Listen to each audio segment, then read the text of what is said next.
حضور اکرم صلی اللہ علیہ وآلہ وسلم کا ارشاد ہے، تمام اعمال کا دار و مدار نیت پر ہے، اور ہر عمل کا نتیجہ ہر انسان کو اس کی نیت کے مطابق ہی ملے گا۔ پس جس کی ہجرت دولت دنیا حاصل کرنے کے لیے ہو یا کسی عورت سے شادی کی غرض سے ہو، پس اس کی ہجرت انہی چیزوں کے لیے ہوگی جن کے حاصل کرنے کی نیت سے اس نے ہجرت کی۔ صحیح بخاری حدیث نمبر 2۔ حضور اکرم صلی اللہ علیہ وآلہ وسلم نے فرمایا کہ وحی نازل ہوتے وقت کبھی مجھ کو گھنٹی کی سی آواز محسوس ہوتی ہے، اور وحی کی یہ کیفیت مجھ پر بہت شاخ گزرتی ہے۔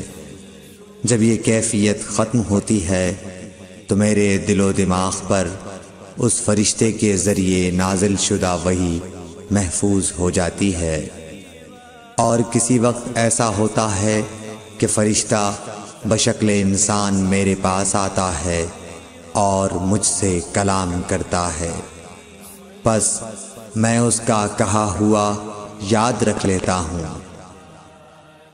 صحیح بخاری حدیث نمبر 3۔ حضرت صلی اللہ علیہ وآلہ وسلم پر وحی کا ابتدائی دور اچھے سچے پاکیزہ خوابوں سے شروع ہوا۔ آپ خواب میں جو کچھ دیکھتے وہ صبح کی روشنی کی طرح صحیح اور سچا ثابت ہوتا۔ پھر من جانب قدرت آپ تنہائی پسند ہو گئے، اور آپ نے غار حرا میں خلوت نشینی اختیار فرمائی، اور کئی دن اور رات وہاں مسلسل عبادت اور یاد الہی و ذکر میں مشغول رہنے لگے۔ جب تک گھر آنے کو دل نہ چاہتا توشہ ہمراہ لیے ہوئے وہاں رہتے۔ توشہ ختم ہونے پر ہی اہلیہ محترمہ حضرت خدیجہ رضی اللہ تعالی عنہا کے پاس تشریف لاتے، اور کچھ توشہ ہمراہ لے کر پھر وہاں جا کر خلوت گزین ہو جاتے۔ یہی طریقہ جاری رہا یہاں تک کہ آپ پر حق منکشف ہو گیا، اور آپ غار حرا ہی میں قیام پذیر تھے کہ اچانک حضرت جبرائیل علیہ السلام آپ کے پاس حاضر ہوئے اور کہنے لگے کہ اے محمد پڑھو۔ آپ فرماتے ہیں کہ میں نے کہا کہ میں پڑھنا نہیں جانتا۔ آپ صلی اللہ علیہ وسلم فرماتے ہیں کہ فرشتے نے مجھے پکڑ کر اتنے زور سے بھینچا کہ میری طاقت جواب دے گئی۔ پھر مجھے چھوڑ کر کہا پڑھو۔ میں نے پھر وہی جواب دیا کہ میں پڑھا ہوا نہیں ہوں۔ اس فرشتے نے مجھ کو نہایت ہی زور سے بھینچا کہ مجھ کو سخت تکلیف محسوس ہوئی۔ پھر اس نے کہا کہ پڑھ۔ میں نے کہا میں پڑھا ہوا نہیں ہوں۔ فرشتے نے تیسری بار مجھ کو پکڑا اور تیسری مرتبہ پھر مجھ کو بھینچا، پھر مجھے چھوڑ دیا اور کہنے لگا کہ پڑھو اپنے رب کے نام کی مدد سے جس نے پیدا کیا اور انسان کو خون کی پھٹکی سے بنایا۔ پڑھو اور آپ کا رب بہت ہی مہربانیاں کرنے والا ہے۔ بس یہی آیتیں آپ حضرت جبرائیل علیہ السلام سے سن کر اس حال میں غار حرا سے واپس ہوئے کہ آپ کا دل اس انوکھے واقعے سے کانپ رہا تھا۔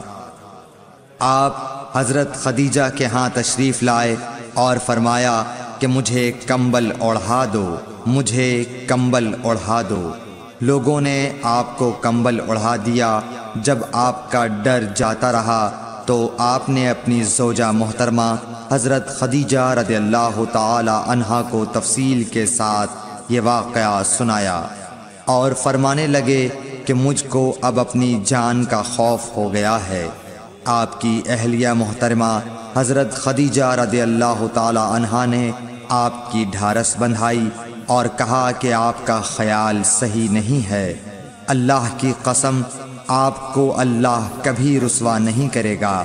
آپ تو اخلاق فاضلہ کے مالک ہیں، آپ تو کنبہ پرور ہیں، بے کسوں کا بوجھ اپنے سر پر رکھتے ہیں مفلسوں کے لیے آپ کماتے ہیں، مہمان نوازی میں آپ بے مثال ہیں، اور مشکل وقت میں آپ امر حق کا ساتھ دیتے ہیں۔ ایسے اوصاف حسنہ والا انسان یوں بے وقت ذلت و خواری کی موت نہیں پا سکتا۔ پھر مزید تسلی کے لیے حضرت خدیجہ رضی اللہ تعالی عنہا آپ کو ورقہ بن نوفل کے پاس لے گئیں، جو ان کے چچا زاد بھائی تھے اور زمانہ جاہلیت میں نصرانی مذہب اختیار کر چکے تھے اور عبرانی زبان کے کاتب تھے۔ چنانچہ انجیل کو بھی حسب منشائے خداوندی عبرانی زبان میں لکھا کرتے تھے۔ انجیل سریانی زبان میں نازل ہوئی تھی، پھر اس کا ترجمہ عبرانی زبان میں ہوا۔ ورقہ اسی کو لکھتے تھے۔ وہ بہت بوڑھے ہو گئے تھے، یہاں تک کہ ان کی بینائی بھی رخصت ہو چکی تھی۔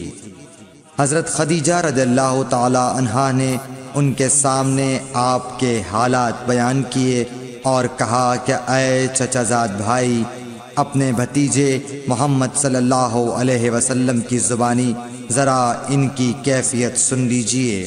وہ بولے کہ بھتیجے، آپ نے جو کچھ دیکھا ہے اس کی تفصیل سناؤ۔ چنانچہ آپ صلی اللہ علیہ وآلہ وسلم نے از اول تا آخر پورا واقعہ سنایا، جسے سن کر ورقہ بے اختیار ہو کر بول اٹھے کہ یہ تو وہی ناموس معزز رازدان فرشتہ ہے جسے اللہ نے حضرت موسیٰ علیہ السلام پر وحی دے کر بھیجا تھا۔ کاش میں آپ کے اس عہد نبوت کے شروع ہونے پر جواں عمر ہوتا، کاش میں اس وقت تک زندہ رہتا جبکہ آپ کی قوم آپ کو اس شہر سے نکال دے گی۔ رسول کریم صلی اللہ علیہ وآلہ وسلم نے یہ سن کر تعجب سے پوچھا کہ کیا وہ لوگ مجھ کو نکال دیں گے، حالانکہ میں تو ان میں صادق و امین و مقبول ہوں۔ ورقہ بولا، ہاں یہ سب کچھ سچ ہے، مگر جو شخص بھی آپ کی طرح امر حق لے کر آیا لوگ اس کے دشمن ہی ہو گئے ہیں۔ اگر مجھے آپ کی نبوت کا وہ زمانہ مل جائے تو میں آپ کی پوری مدد کروں گا، مگر ورقہ کچھ دنوں کے بعد انتقال کر گئے۔ پھر کچھ عرصے تک وحی کی آمد موقوف رہی۔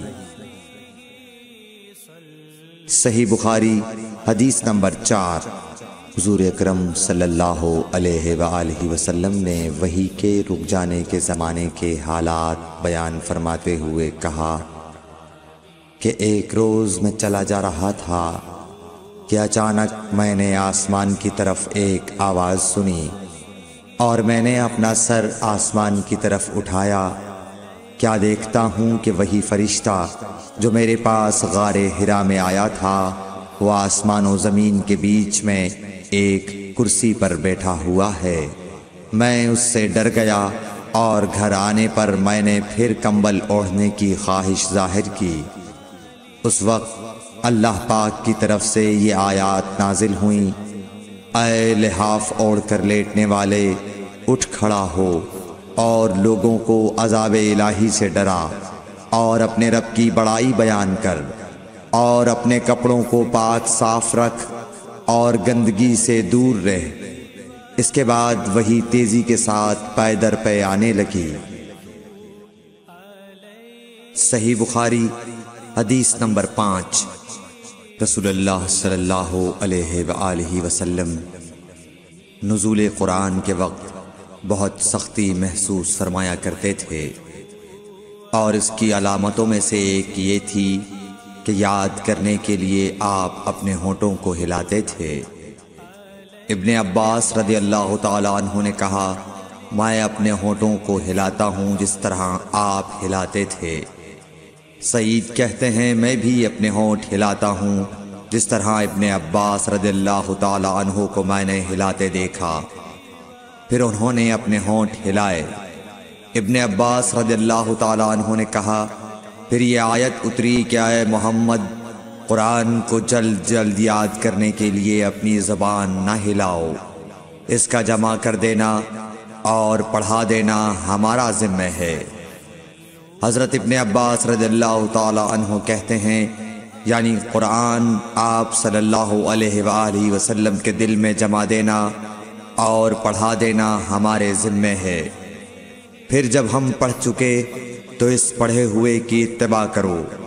ابن عباس رضی اللہ تعالی عنہ فرماتے ہیں اس کا مطلب یہ ہے آپ اس کو خاموشی کے ساتھ سنتے رہو، اس کے بعد مطلب سمجھا دینا ہمارے ذمے ہے، پھر یقیناً یہ ہماری ذمہ داری ہے کہ آپ اس کو پڑھو یعنی اس کو محفوظ کر سکو۔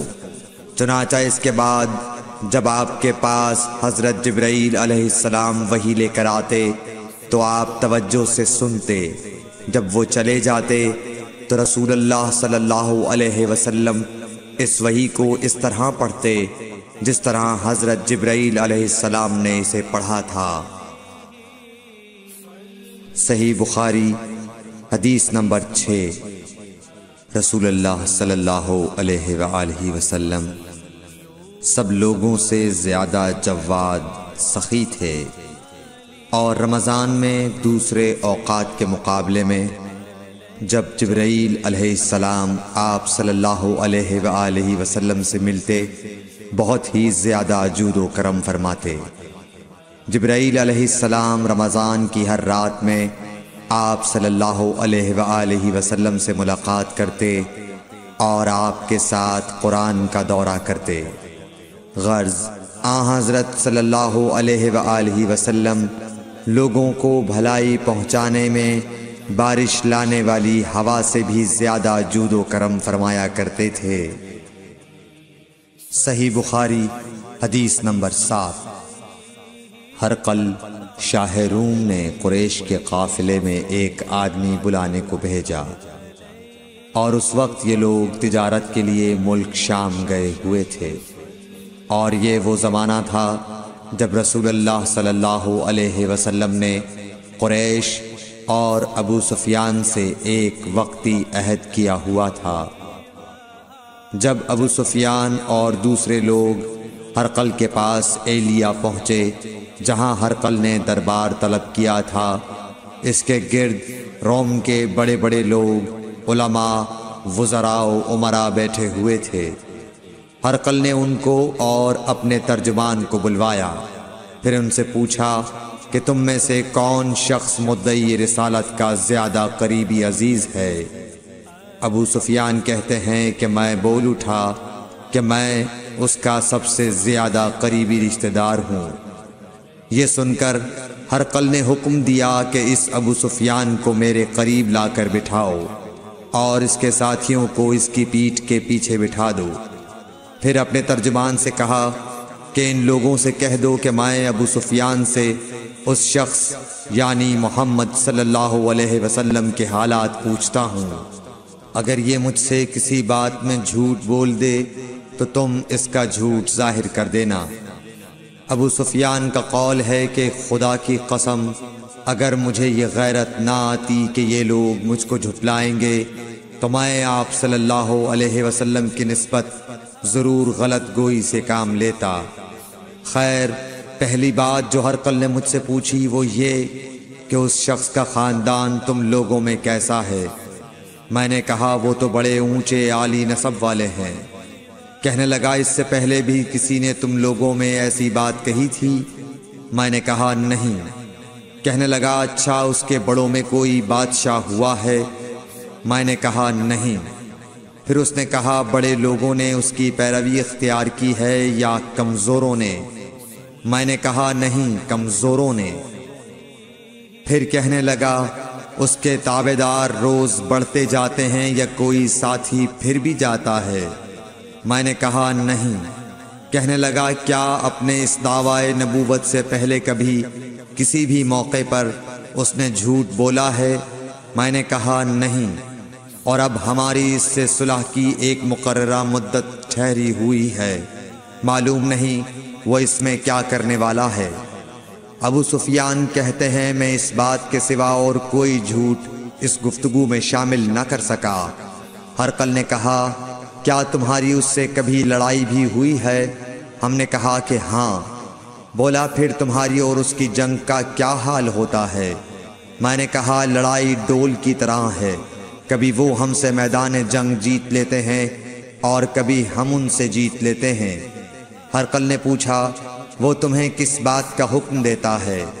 میں نے کہا، وہ کہتا ہے کہ صرف ایک اللہ ہی کی عبادت کرو، اس کا کسی کو شریک نہ بناؤ، اور اپنے باپ دادا کی شرک کی باتیں چھوڑ دو، اور ہمیں نماز پڑھنے، سچ بولنے، پرہیزگاری اور صلہ رحمی کا حکم دیتا ہے۔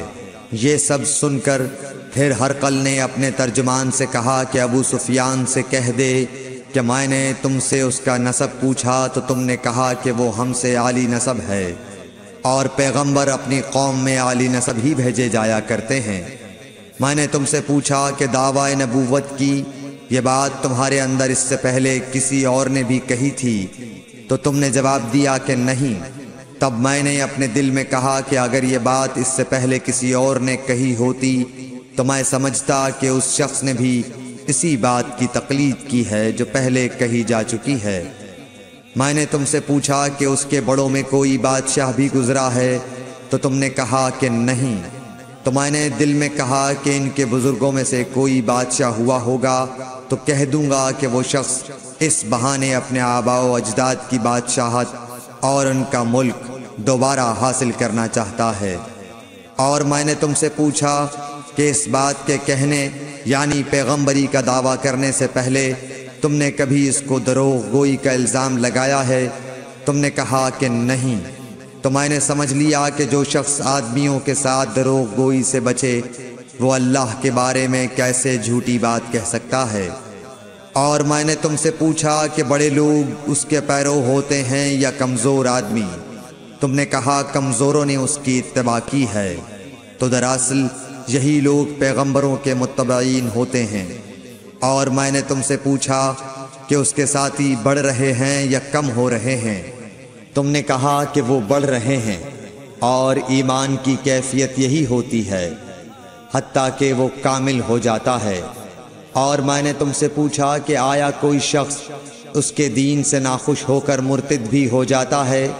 تم نے کہا نہیں۔ تو ایمان کی خاصیت بھی یہی ہے، جن کے دلوں میں اس کی مسرت رچ بس جائے وہ اس سے لوٹا نہیں کرتے۔ اور میں نے تم سے پوچھا کہ آیا وہ کبھی عہد شکنی کرتے ہیں؟ تم نے کہا نہیں۔ پیغمبروں کا یہی حال ہوتا ہے، وہ عہد کی خلاف ورزی نہیں کرتے۔ اور میں نے تم سے کہا کہ وہ تم سے کس چیز کے لیے کہتے ہیں؟ تم نے کہا کہ وہ ہمیں حکم دیتے ہیں کہ اللہ کی عبادت کرو، اس کے ساتھ کسی کو شریک نہ ٹھہراؤ، اور تمہیں بتوں کی پرستش سے روکتے ہیں، سچ بولنے اور پرہیزگاری کا حکم دیتے ہیں۔ لہٰذا اگر یہ باتیں جو تم کہہ رہے ہو سچ ہیں تو ان قریب وہ اس جگہ کا مالک ہو جائے گا کہ جہاں میرے یہ دونوں پاؤں ہیں۔ مجھے معلوم تھا کہ وہ پیغمبر آنے والا ہے، مگر مجھے یہ معلوم نہیں تھا کہ وہ تمہارے اندر ہوگا۔ اگر میں جانتا کہ اس تک پہنچ سکوں گا تو اس سے ملنے کے لیے ہر تکلیف گوارا کرتا۔ اگر میں اس کے پاس ہوتا تو اس کے پاؤں دھوتا۔ ہرقل نے رسول اللہ صلی اللہ علیہ وسلم کا وہ خط منگایا جو آپ نے وحیہ کلبی رضی اللہ تعالیٰ عنہ کے ذریعے حاکم بصرہ کے پاس بھیجا تھا، اور اس نے وہ ہرقل کے پاس بھیج دیا تھا۔ پھر اس کو پڑھا تو اس میں لکھا تھا، اللہ کے نام کے ساتھ جو نہایت مہربان اور رحم والا ہے۔ اللہ کے بندے اور اس کے پیغمبر محمد صلی اللہ علیہ وسلم کی طرف سے یہ خط ہے شاہ روم کے لیے۔ اس شخص پر سلام ہو جو ہدایت کی پیروی کرے۔ اس کے بعد میں آپ کے سامنے دعوت اسلام پیش کرتا ہوں۔ اگر آپ اسلام لے آئیں گے تو دین و دنیا میں سلامتی نصیب ہوگی، اللہ آپ کو دوہرا ثواب دے گا، اور اگر آپ میری دعوت سے روگردانی کریں گے تو آپ کی رعایا کا گناہ بھی آپ ہی پر ہوگا۔ اور اے اہل کتاب، ایک ایسی بات پر آ جاؤ جو ہمارے اور تمہارے درمیان یکساں ہے، وہ یہ کہ ہم اللہ کے سوا کسی کی عبادت نہ کریں اور کسی کو اس کا شریک نہ ٹھہرائیں، اور نہ ہم میں سے کوئی کسی کو خدا کے سوا اپنا رب بنائے۔ پھر اگر وہ اہل کتاب اس کتاب سے منہ پھیر لیں تو مسلمانوں، تم ان سے کہہ دو کہ تم مانو یا نہ مانو، ہم ایک خدا کے اطاعت گزار ہیں۔ ابو سفیان کہتے ہیں جب ہرقل نے جو کچھ کہنا تھا کہہ دیا اور خط پڑھ کر فارغ ہوا تو اس کے ارد گرد بہت شور و غوغا ہوا، بہت سی آوازیں اٹھیں اور ہمیں باہر نکال دیا گیا۔ تب میں نے اپنے ساتھیوں سے کہا کہ ابو کبشہ کے بیٹے حضرت صلی اللہ علیہ وسلم کا معاملہ تو بہت بڑھ گیا، دیکھو تو اس سے بنی اصفر روم کا بادشاہ بھی ڈرتا ہے۔ مجھے اس وقت سے اس بات کا یقین ہو گیا کہ حضور صلی اللہ علیہ وسلم ان قریب غالب ہو کر رہیں گے، حتیٰ کہ اللہ نے مجھے مسلمان کر دیا۔ راوی کا بیان ہے کہ ابن ناطور ایلیا کا حاکم ہرقل کا مصاحب اور شام کے نصارہ کا لاٹ پادری بیان کرتا تھا کہ ہرقل جب ایلیا آیا ایک دن صبح کو پریشان اٹھا تو اس کے درباریوں نے دریافت کیا کہ آج ہم آپ کی حالت بدلی ہوئی پاتے ہیں، کیا وجہ ہے؟ ابن ناطور کا بیان ہے کہ ہرقل نجومی تھا، علم نجوم میں وہ پوری مہارت رکھتا تھا۔ اس نے اپنے ہم نشینوں کو بتایا کہ میں نے آج رات ستاروں پر نظر ڈالی تو دیکھا کہ ختنہ کرنے والوں کا بادشاہ ہمارے ملک پر غالب آ گیا ہے۔ بھلا اس زمانے میں کون لوگ ختنہ کرتے ہیں؟ انہوں نے کہا کہ یہود کے سوا کوئی ختنہ نہیں کرتا، سو ان کی وجہ سے پریشان نہ ہوں۔ سلطنت کے تمام شہروں میں یہ حکم لکھ بھیجیے کہ وہاں جتنے یہودی ہوں سب قتل کر دیے جائیں۔ وہ لوگ انہی باتوں میں مشغول تھے کہ ہرقل کے پاس ایک آدمی لایا گیا جسے شاہ غسان نے بھیجا تھا۔ اس نے رسول اللہ صلی اللہ علیہ وسلم کے حالات بیان کیے۔ جب ہرقل نے سارے حالات سن لیے تو کہا کہ جا کر دیکھو وہ ختنہ کیے ہوئے ہے یا نہیں۔ انہوں نے اسے دیکھا تو بتلایا کہ وہ ختنہ کیا ہوا ہے۔ ہرقل نے جب اس شخص سے عرب کے بارے میں پوچھا تو اس نے بتلایا کہ وہ ختنہ کرتے ہیں۔ تب ہرقل نے کہا کہ یہی محمد صلی اللہ علیہ وسلم اس امت کے بادشاہ ہیں جو پیدا ہو چکے ہیں۔ پھر اس نے اپنے ایک دوست کو رومیہ خط لکھا اور وہ بھی علم نجوم میں ہرقل کی طرح ماہر تھا۔ پھر وہاں سے ہرقل حمص چلا گیا، ابھی حمص سے نکلا نہیں تھا کہ اس کے دوست کا خط اس کے جواب میں آ گیا۔ اس کی رائے بھی حضور صلی اللہ علیہ وسلم کے ظہور کے بارے میں ہرقل کے موافق تھی کہ محمد صلی اللہ علیہ وسلم واقعی پیغمبر ہیں۔ اس کے بعد ہرقل نے روم کے بڑے آدمیوں کو اپنے حمص کے محل میں طلب کیا اور اس کے حکم سے محل کے دروازے بند کر لیے گئے۔ پھر وہ اپنے خاص محل سے باہر آیا اور کہا، اے روم والو، کیا ہدایت اور کامیابی میں کچھ حصہ تمہارے لیے بھی ہے؟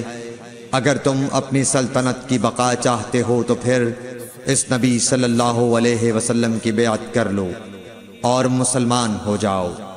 یہ سننا تھا کہ پھر لوگ وحشی گدھوں کی طرح دروازوں کی طرف دوڑے، مگر انہیں بند پایا۔ آخر جب ہرقل نے اس بات سے ان کی یہ نفرت دیکھی اور ان کے ایمان لانے سے مایوس ہو گیا تو کہنے لگا کہ ان لوگوں کو میرے پاس لاؤ۔ جب وہ دوبارہ آئے تو اس نے کہا، میں نے جو بات کہی تھی اس سے تمہاری دینی پختگی کی آزمائش مقصود تھی، سو وہ میں نے دیکھ لی۔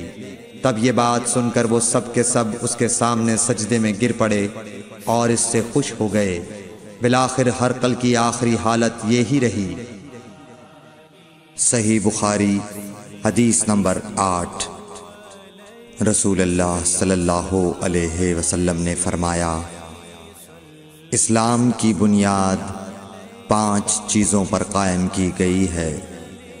اول، گواہی دینا کہ اللہ کے سوا کوئی معبود نہیں اور بے شک حضرت محمد صلی اللہ علیہ وسلم اللہ کے سچے رسول ہیں، اور نماز قائم کرنا اور زکوٰۃ ادا کرنا اور حج کرنا اور رمضان کے روزے رکھنا۔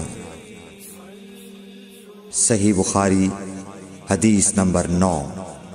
نبی کریم صلی اللہ علیہ وآلہ وسلم نے فرمایا کہ ایمان کی 60 سے کچھ اوپر شاخیں ہیں۔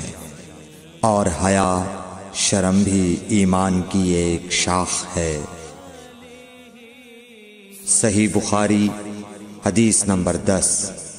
حضرت محمد مصطفیٰ صلی اللہ علیہ وآلہ وسلم نے فرمایا، مسلمان وہ ہے جس کی زبان اور ہاتھ سے مسلمان بچے رہیں، اور مہاجر وہ ہے جو ان کاموں کو چھوڑ دے جن سے اللہ نے منع فرمایا۔ صحیح بخاری حدیث نمبر 11۔ لوگوں نے پوچھا، یا رسول اللہ، کون سا اسلام افضل ہے؟ تو نبی صلی اللہ علیہ وسلم نے فرمایا، وہ جس کے ماننے والے مسلمانوں کی زبان اور ہاتھ سے سارے مسلمان سلامتی میں رہیں۔ صحیح بخاری حدیث نمبر 12۔ ایک دن ایک آدمی نے حضرت صلی اللہ علیہ وسلم سے پوچھا کہ کون سا اسلام بہتر ہے؟ فرمایا، یہ کہ تم کھانا کھلاؤ اور جس کو پہچانو اس کو بھی اور جس کو نہ پہچانو اس کو بھی، الغرض سب کو سلام کرو۔ صحیح بخاری حدیث نمبر 13۔ حضور اکرم صلی اللہ علیہ وآلہ وسلم نے فرمایا، تم میں سے کوئی شخص ایماندار نہ ہوگا جب تک اپنے بھائی کے لیے وہ نہ چاہے جو اپنے نفس کے لیے چاہتا ہے۔ صحیح بخاری حدیث نمبر 14۔ رسول کریم صلی اللہ علیہ وسلم نے فرمایا، قسم ہے اس ذات کی جس کے ہاتھ میں میری جان ہے، تم میں سے کوئی بھی ایماندار نہ ہوگا جب تک میں اس کے والد اور اولاد سے بھی زیادہ اس کا محبوب نہ بن جاؤں۔ صحیح بخاری حدیث نمبر 15۔ حضرت صلی اللہ علیہ وسلم نے فرمایا، تم میں سے کوئی شخص ایماندار نہ ہوگا جب تک اس کے والد اور اس کی اولاد اور تمام لوگوں سے زیادہ اس کے دل میں میری محبت نہ ہو جائے۔ صحیح بخاری حدیث نمبر 16۔ نبی کریم صلی اللہ علیہ وآلہ وسلم نے فرمایا، 3 خصلتیں ایسی ہیں کہ جس میں یہ پیدا ہو جائیں اس نے ایمان کی مٹھاس کو پا لیا۔ اول یہ کہ اللہ اور اس کا رسول اس کے نزدیک سب سے زیادہ محبوب بن جائیں، دوسرے یہ کہ وہ کسی انسان سے محض اللہ کی رضا کے لیے محبت رکھے، تیسرے یہ کہ وہ کفر میں واپس لوٹنے کو ایسا برا جانے جیسا کہ آگ میں ڈالے جانے کو برا جانتا ہے۔ صحیح بخاری حدیث نمبر 17۔ حضور اکرم صلی اللہ علیہ وآلہ وسلم نے فرمایا، انصار سے محبت رکھنا ایمان کی نشانی ہے، اور انصار سے کینہ رکھنا نفاق کی نشانی ہے۔ صحیح بخاری حدیث نمبر 18۔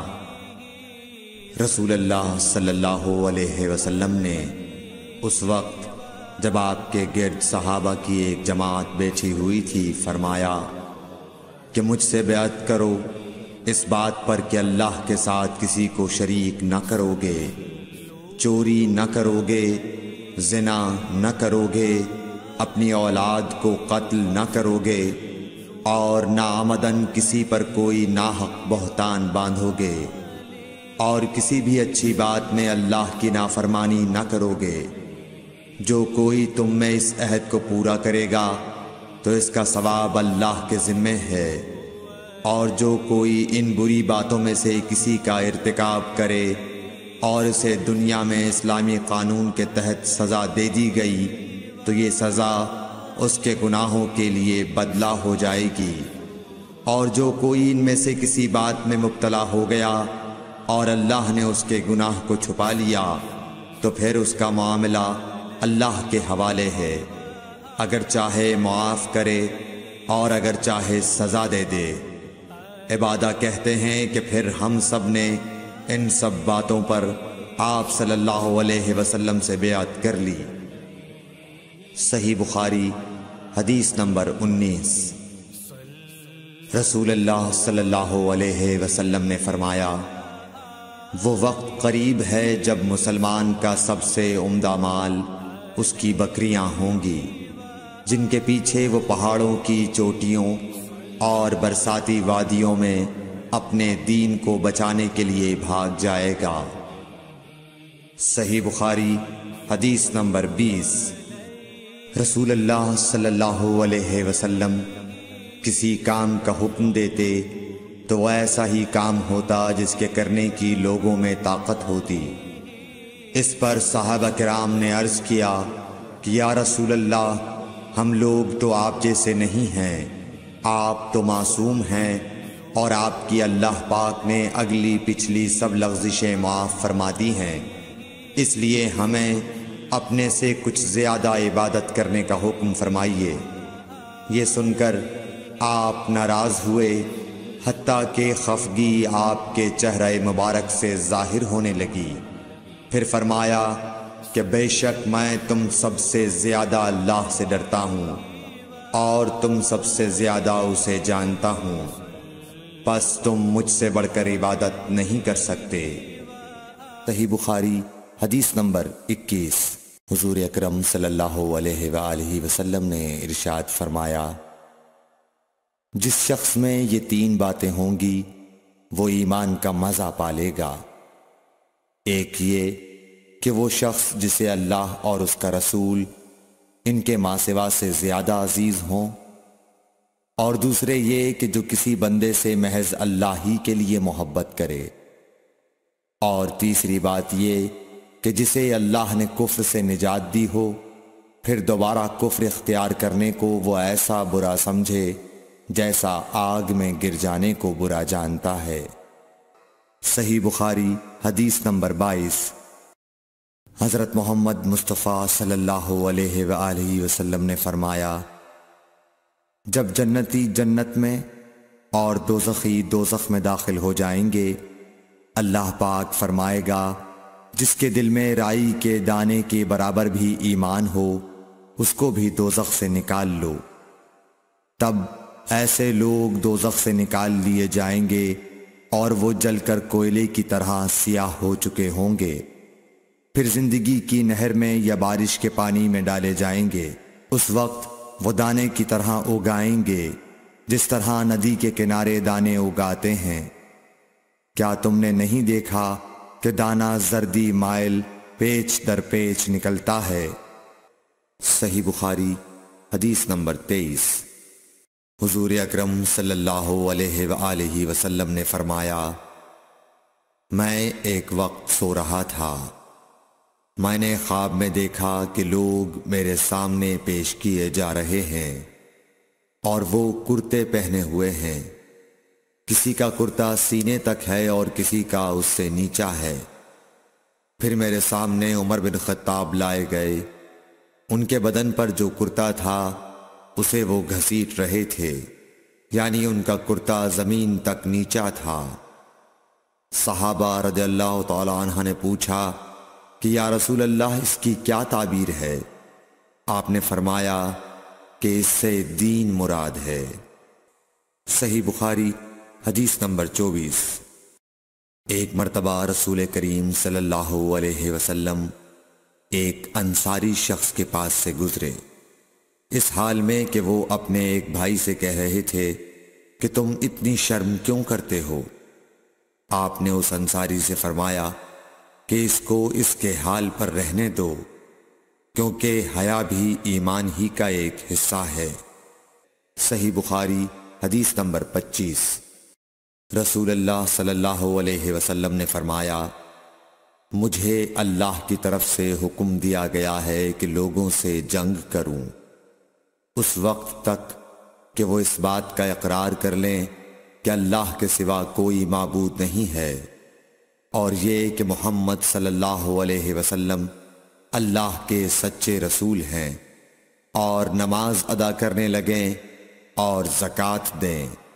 جس وقت وہ یہ کرنے لگیں گے تو مجھ سے اپنے جان و مال کو محفوظ کر لیں گے، سوائے اسلام کے حق کے۔ رہا ان کے دل کا حال تو ان کا حساب اللہ کے ذمے ہے۔ صحیح بخاری حدیث نمبر 26۔ رسول اللہ صلی اللہ علیہ وسلم سے دریافت کیا گیا کہ کون سا عمل سب سے افضل ہے؟ فرمایا اللہ اور اس کے رسول پر ایمان لانا۔ کہا گیا اس کے بعد کون سا؟ آپ نے فرمایا کہ اللہ کی راہ میں جہاد کرنا۔ کہا گیا پھر کیا ہے؟ آپ نے فرمایا حج مبرور۔ صحیح بخاری حدیث نمبر 27۔ رسول اللہ صلی اللہ علیہ وسلم نے چند لوگوں کو کچھ عطیہ دیا اور سعد وہاں موجود تھے۔ وہ کہتے ہیں کہ رسول اللہ صلی اللہ علیہ وسلم نے ان میں سے ایک شخص کو کچھ نہ دیا، حالانکہ وہ ان میں مجھے سب سے زیادہ پسند تھا۔ میں نے کہا حضور آپ نے فلاں کو کچھ نہ دیا، میں اسے مومن گمان کرتا ہوں۔ آپ نے فرمایا مومن یا مسلمان؟ میں تھوڑی دیر چپ رہ کر پھر پہلی بات دہرانے لگا۔ حضور صلی اللہ علیہ وسلم نے بھی دوبارہ وہی جواب دیا۔ پھر آپ نے فرمایا کہ اے سعد، باوجود یہ کہ ایک شخص مجھے زیادہ عزیز ہے، پھر بھی میں اسے نظر انداز کر کے کسی اور دوسرے کو اس خوف کی وجہ سے یہ مال دیتا ہوں کہ وہ اپنی کمزوری کی وجہ سے اسلام سے پھر جائے اور اللہ اسے آگ میں اوندھا ڈال دے۔ صحیح بخاری حدیث نمبر 28۔ ایک آدمی نے رسول اللہ صلی اللہ علیہ وسلم سے پوچھا کون سا اسلام بہتر ہے؟ آپ صلی اللہ علیہ وسلم نے فرمایا کہ تو کھانا کھلائے اور ہر شخص کو سلام کرے، خواہ اس کو تو جانتا ہو یا نہ جانتا ہو۔ صحیح بخاری حدیث نمبر 29۔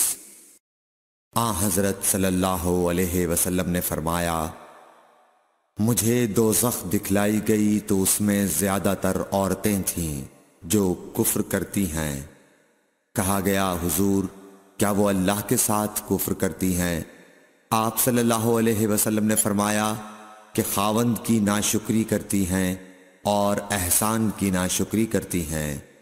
اگر تم عمر بھر ان میں سے کسی کے ساتھ احسان کرتے رہو، پھر تمہاری طرف سے کبھی کوئی ان کے خیال میں ناگواری کی بات ہو جائے تو فوراً کہہ اٹھے گی کہ میں نے کبھی بھی تجھ سے کوئی بھلائی نہیں دیکھی۔ صحیح بخاری حدیث نمبر 30۔ حضرت صلی اللہ علیہ وآلہ وسلم فرماتے تھے جب دو مسلمان اپنی اپنی تلواریں لے کر بھڑ جائیں تو قاتل اور مقتول دونوں دوزخی ہیں۔ عرض کیا گیا یا رسول اللہ قاتل تو خیر ضرور دوزخی ہونا چاہیے، مقتول کیوں؟ فرمایا وہ بھی اپنے ساتھی کو مار ڈالنے کی حرص رکھتا تھا، موقع پاتا تو وہ اسے ضرور قتل کر دیتا۔ دل کے عزم صمیم پر وہ دوزخی ہوا۔ ابو ذر ایک جوڑا پہنے ہوئے تھے اور ان کا غلام بھی جوڑا پہنے ہوئے تھا۔ سبب دریافت کیا گیا تو کہنے لگے کہ میں نے ایک شخص یعنی غلام کو برا بھلا کہا تھا اور اس کی ماں کی غیرت دلائی یعنی گالی دی، تو رسول اللہ صلی اللہ علیہ وسلم نے یہ معلوم کر کے مجھ سے فرمایا اے ابو ذر، تو نے اسے ماں کے نام سے غیرت دلائی ہے، بے شک تجھ میں ابھی کچھ زمانہ جاہلیت کا اثر باقی ہے۔ یاد رکھو ماتحت لوگ تمہارے بھائی ہیں، اللہ نے اپنی کسی مصلحت کی بنا پر انہیں تمہارے قبضے میں دے رکھا ہے، تو جس کے ماتحت اس کا کوئی بھائی ہو تو اس کو بھی وہی کھلائے جو آپ کھاتا ہے، اور وہ کپڑا اسے پہنائے جو آپ پہنتا ہے، اور ان کو اتنے کام کی تکلیف نہ دو کہ ان کے لیے مشکل ہو جائے، اور اگر کوئی سخت کام ڈالو تو تم خود بھی ان کی مدد کرو۔ صحیح بخاری حدیث نمبر 32۔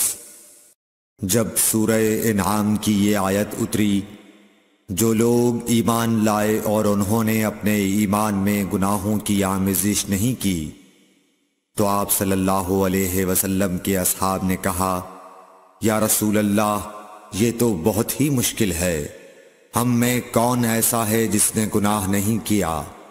تب اللہ پاک نے سورہ لقمان کی یہ آیت اتاری کہ بے شک شرک بڑا ظلم ہے۔ صحیح بخاری حدیث نمبر 33۔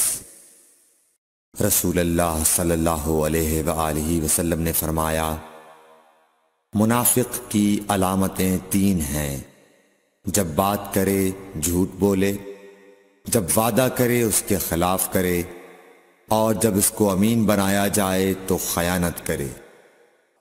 صحیح بخاری حدیث نمبر 34۔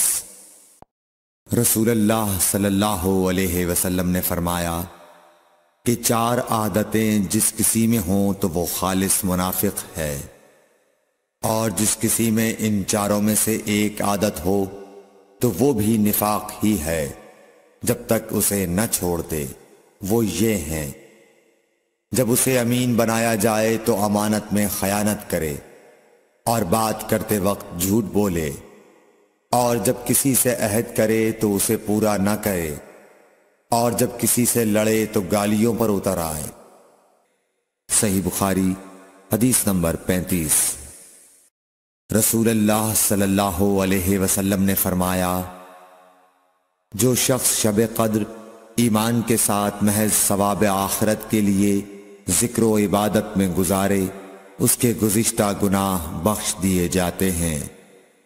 صحیح بخاری حدیث نمبر 36۔ رسول اللہ صلی اللہ علیہ وسلم نے فرمایا، جو شخص اللہ کی راہ میں جہاد کے لیے نکلا، اللہ اس کا ضامن ہو گیا۔ اللہ تعالیٰ فرماتا ہے، اس کو میری ذات پر یقین اور میرے پیغمبروں کی تصدیق نے اس سرفروشی کے لیے گھر سے نکالا ہے۔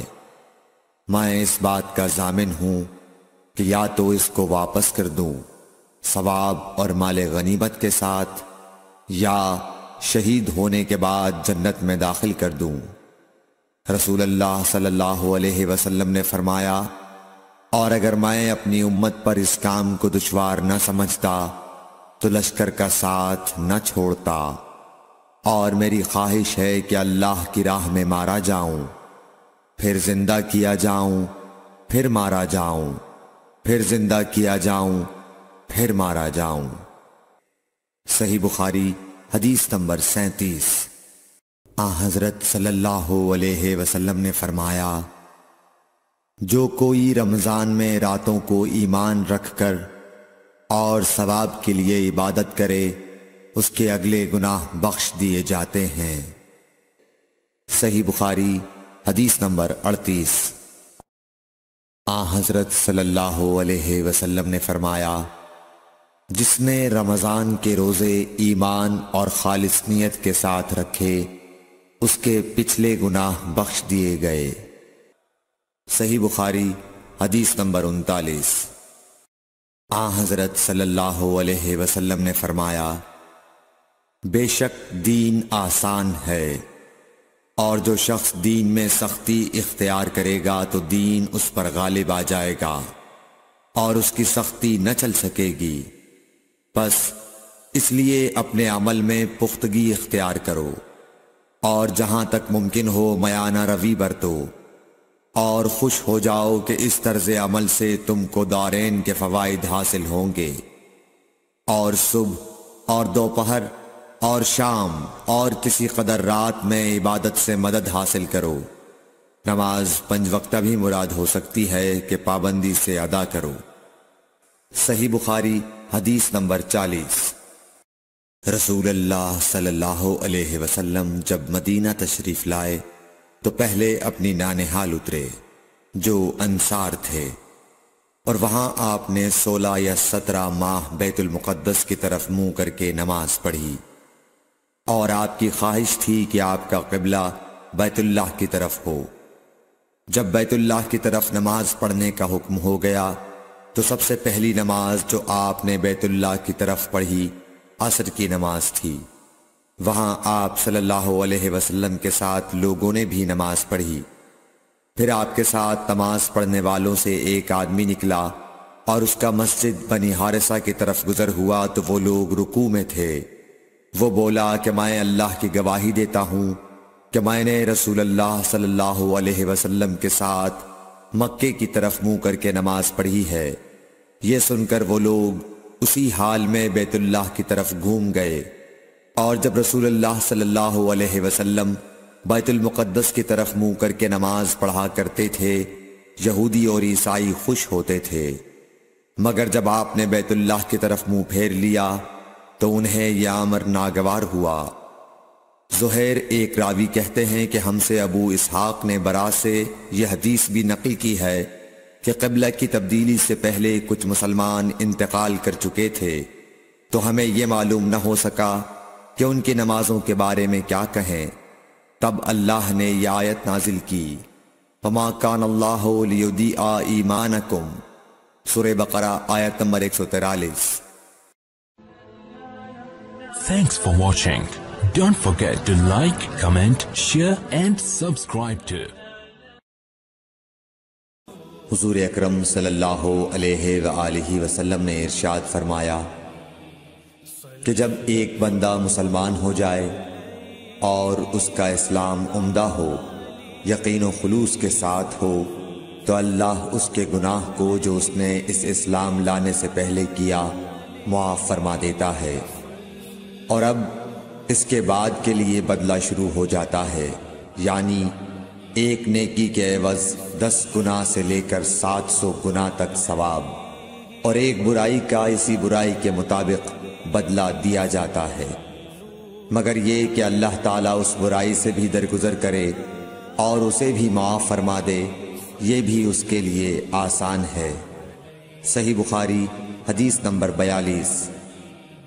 رسول اللہ صلی اللہ علیہ وسلم نے فرمایا کہ تم میں سے کوئی شخص جب اپنے اسلام کو عمدہ بنا لے، یعنی نفاق اور ریا سے پاک کر لے، تو ہر نیک کام جو وہ کرتا ہے اس کے عوض 10 سے لے کر 700 گناہ تک نیکیاں لکھی جاتی ہیں، اور ہر برا کام جو کرتا ہے تو وہ اتنا ہی لکھا جاتا ہے جتنا کہ اس نے کیا ہے۔ صحیح بخاری حدیث نمبر 43۔ رسول اللہ صلی اللہ علیہ وسلم ایک دن حضرت عائشہ رضی اللہ تعالی عنہا کے پاس آئے۔ اس وقت ایک عورت حضرت عائشہ رضی اللہ تعالی عنہا کے پاس بیٹھی تھی۔ آپ صلی اللہ علیہ وسلم نے دریافت کیا، یہ کون ہے؟ عرض کیا، فلاں عورت، اور اس کی نماز کے اشتیاق اور پابندی کا ذکر کیا۔ آپ صلی اللہ علیہ وسلم نے فرمایا، ٹھہر جاؤ، سن لو کہ تم پر اتنا ہی عمل واجب ہے جتنے عمل کی تمہارے اندر طاقت ہے۔ اللہ کی قسم، ثواب دینے سے اللہ نہیں اکتاتا، مگر تم عمل کرتے کرتے اکتا جاؤ گے، اور اللہ کو دین کا وہی عمل زیادہ پسند ہے جس کی ہمیشہ پابندی کی جا سکے، اور انسان بغیر اکتائے اسے انجام دے۔ صحیح بخاری حدیث نمبر 44۔ رسول اللہ صلی اللہ علیہ وسلم نے فرمایا، جس شخص نے لا الہ الا اللہ کہہ لیا اور اس کے دل میں جو برابر بھی ایمان ہے، تو وہ ایک نہ ایک دن دوزخ سے ضرور نکلے گا، اور دوزخ سے وہ شخص بھی ضرور نکلے گا جس نے کلمہ پڑھا اور اس کے دل میں گیہوں کے دانے برابر خیر ہے، اور دوزخ سے وہ بھی نکلے گا جس نے کلمہ پڑھا اور اس کے دل میں ایک ذرہ برابر بھی خیر ہے۔ صحیح بخاری حدیث نمبر 45۔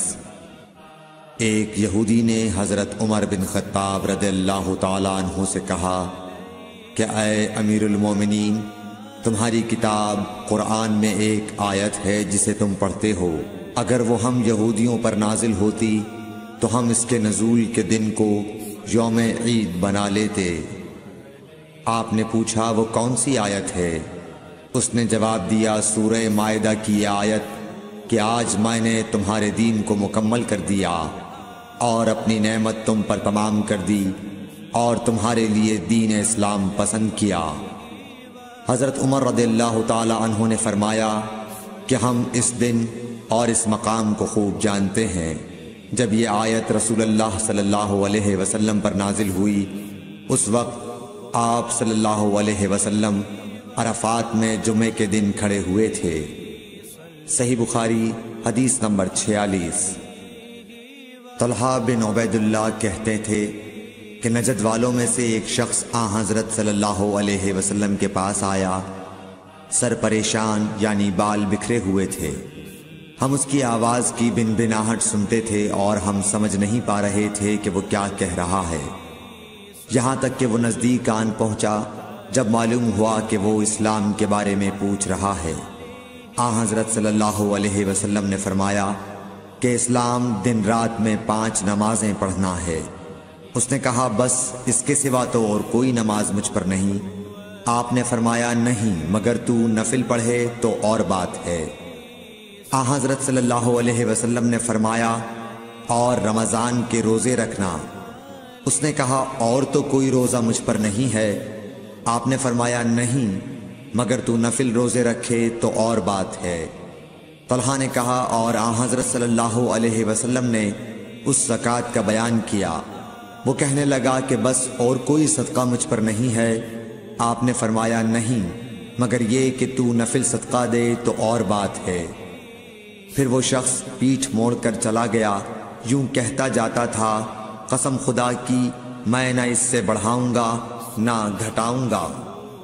حضرت صلی اللہ علیہ وسلم نے فرمایا اگر یہ سچا ہے تو اپنی مراد کو پہنچ گیا۔ صحیح بخاری حدیث نمبر 47۔ حضرت صلی اللہ علیہ وسلم نے فرمایا جو کوئی ایمان رکھ کر اور ثواب کی نیت سے کسی مسلمان کے جنازے کے ساتھ جائے اور نماز اور دفن سے فراغت ہونے تک اس کے ساتھ رہے تو وہ 2 قیرات ثواب لے کر لوٹے گا۔ ہر قیرات اتنا بڑا ہوگا جیسے احد کا پہاڑ۔ اور جو شخص جنازے پر نماز پڑھ کر دفن سے پہلے لوٹ جائے تو وہ 1 قیرات ثواب لے کر لوٹے گا۔ صحیح بخاری حدیث نمبر 48۔ حضرت صلی اللہ علیہ وسلم نے فرمایا کہ مسلمان کو گالی دینے سے آدمی فاسق ہو جاتا ہے اور مسلمان سے لڑنا کفر ہے۔ صحیح بخاری حدیث نمبر 49۔ حضرت صلی اللہ علیہ وسلم اپنے حجرے سے نکلے، لوگوں کو شب قدر بتانا چاہتے تھے وہ کون سی رات ہے۔ اتنے میں 2 مسلمان آپس میں لڑ پڑے۔ آپ صلی اللہ علیہ وسلم نے فرمایا میں تو اس لیے باہر نکلا تھا کہ تم کو شب قدر بتلاؤں، اور فلاں فلاں آدمی لڑ پڑے تو وہ میرے دل سے اٹھا لی گئی، اور شاید اسی میں کچھ تمہاری بہتری ہو، تو اب ایسا کرو کہ شب قدر کو رمضان کی 27ویں، 29ویں اور 25ویں رات میں ڈھونڈا کرو۔ صحیح بخاری حدیث نمبر 50۔ ایک دن حضرت صلی اللہ علیہ وسلم لوگوں میں تشریف فرما تھے کہ آپ کے پاس ایک شخص آیا اور پوچھنے لگا کہ ایمان کسے کہتے ہیں۔ آپ صلی اللہ علیہ وسلم نے فرمایا کہ ایمان یہ ہے کہ تم اللہ پاک کے وجود اور اس کی وحدانیت پر ایمان لاؤ، اور اس کے فرشتوں کے وجود پر، اور اس اللہ کی ملاقات کے برحق ہونے پر، اور اس کے رسولوں کے برحق ہونے پر، اور مرنے کے بعد دوبارہ اٹھنے پر ایمان لاؤ۔ پھر اس نے پوچھا کہ اسلام کیا ہے؟ آپ صلی اللہ علیہ وسلم نے پھر جواب دیا کہ اسلام یہ ہے کہ تم خالص اللہ کی عبادت کرو اور اس کے ساتھ کسی کو شریک نہ بناؤ، اور نماز قائم کرو، اور زکوٰۃ فرض ادا کرو، اور رمضان کے روزے رکھو۔ پھر اس نے احسان کے متعلق پوچھا۔ آپ صلی اللہ علیہ وسلم نے فرمایا احسان یہ ہے کہ تم اللہ کی عبادت اس طرح کرو گویا تم اسے دیکھ رہے ہو۔ اگر یہ درجہ نہ حاصل ہو تو پھر یہ تو سمجھو کہ وہ تم کو دیکھ رہا ہے۔ پھر اس نے پوچھا کہ قیامت کب آئے گی؟ آپ صلی اللہ علیہ وسلم نے فرمایا کہ اس کے بارے میں جواب دینے والا پوچھنے والے سے کچھ زیادہ نہیں جانتا، البتہ میں تمہیں اس کی نشانیاں بتلا سکتا ہوں۔ وہ یہ ہیں: کہ جب لونڈی اپنے آقا کو جنے گی اور جب سیاہ اونٹوں کے چرانے والے دیہاتی لوگ ترقی کرتے کرتے مکانات کی تعمیر میں ایک دوسرے سے بازی لے جانے کی کوشش کریں گے، یاد رکھو قیامت کا علم ان 5 چیزوں میں ہے جن کو اللہ کے سوا کوئی نہیں جانتا۔ پھر آپ صلی اللہ علیہ وسلم نے یہ آیت پڑھی کہ اللہ ہی کو قیامت کا علم ہے کہ وہ کب ہوگی۔ پھر وہ پوچھنے والا پیٹھ پھیر کر جانے لگا۔ آپ نے فرمایا کہ اسے واپس بلا کر لاؤ۔ لوگ دوڑ پڑے مگر وہ کہیں نظر نہیں آیا۔ آپ صلی اللہ علیہ وسلم نے فرمایا کہ یہ جبرائیل علیہ السلام تھے جو لوگوں کو ان کا دین سکھانے آئے تھے۔ Thanks for watching. Don't forget to like, comment, share and subscribe to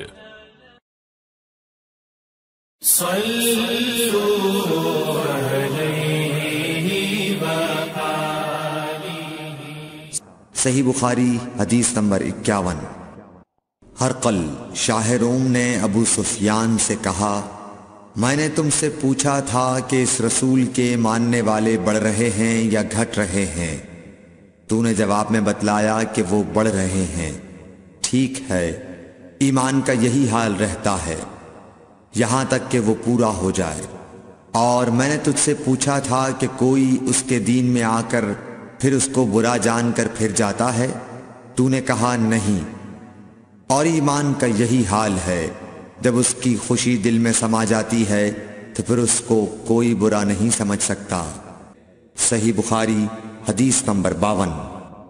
حضور اکرم صلی اللہ علیہ وسلم فرماتے تھے، حلال کھلا ہوا ہے اور حرام بھی کھلا ہوا ہے، اور ان دونوں کے درمیان بعض چیزیں شبے کی ہیں جن کو بہت لوگ نہیں جانتے کہ حلال ہیں یا حرام۔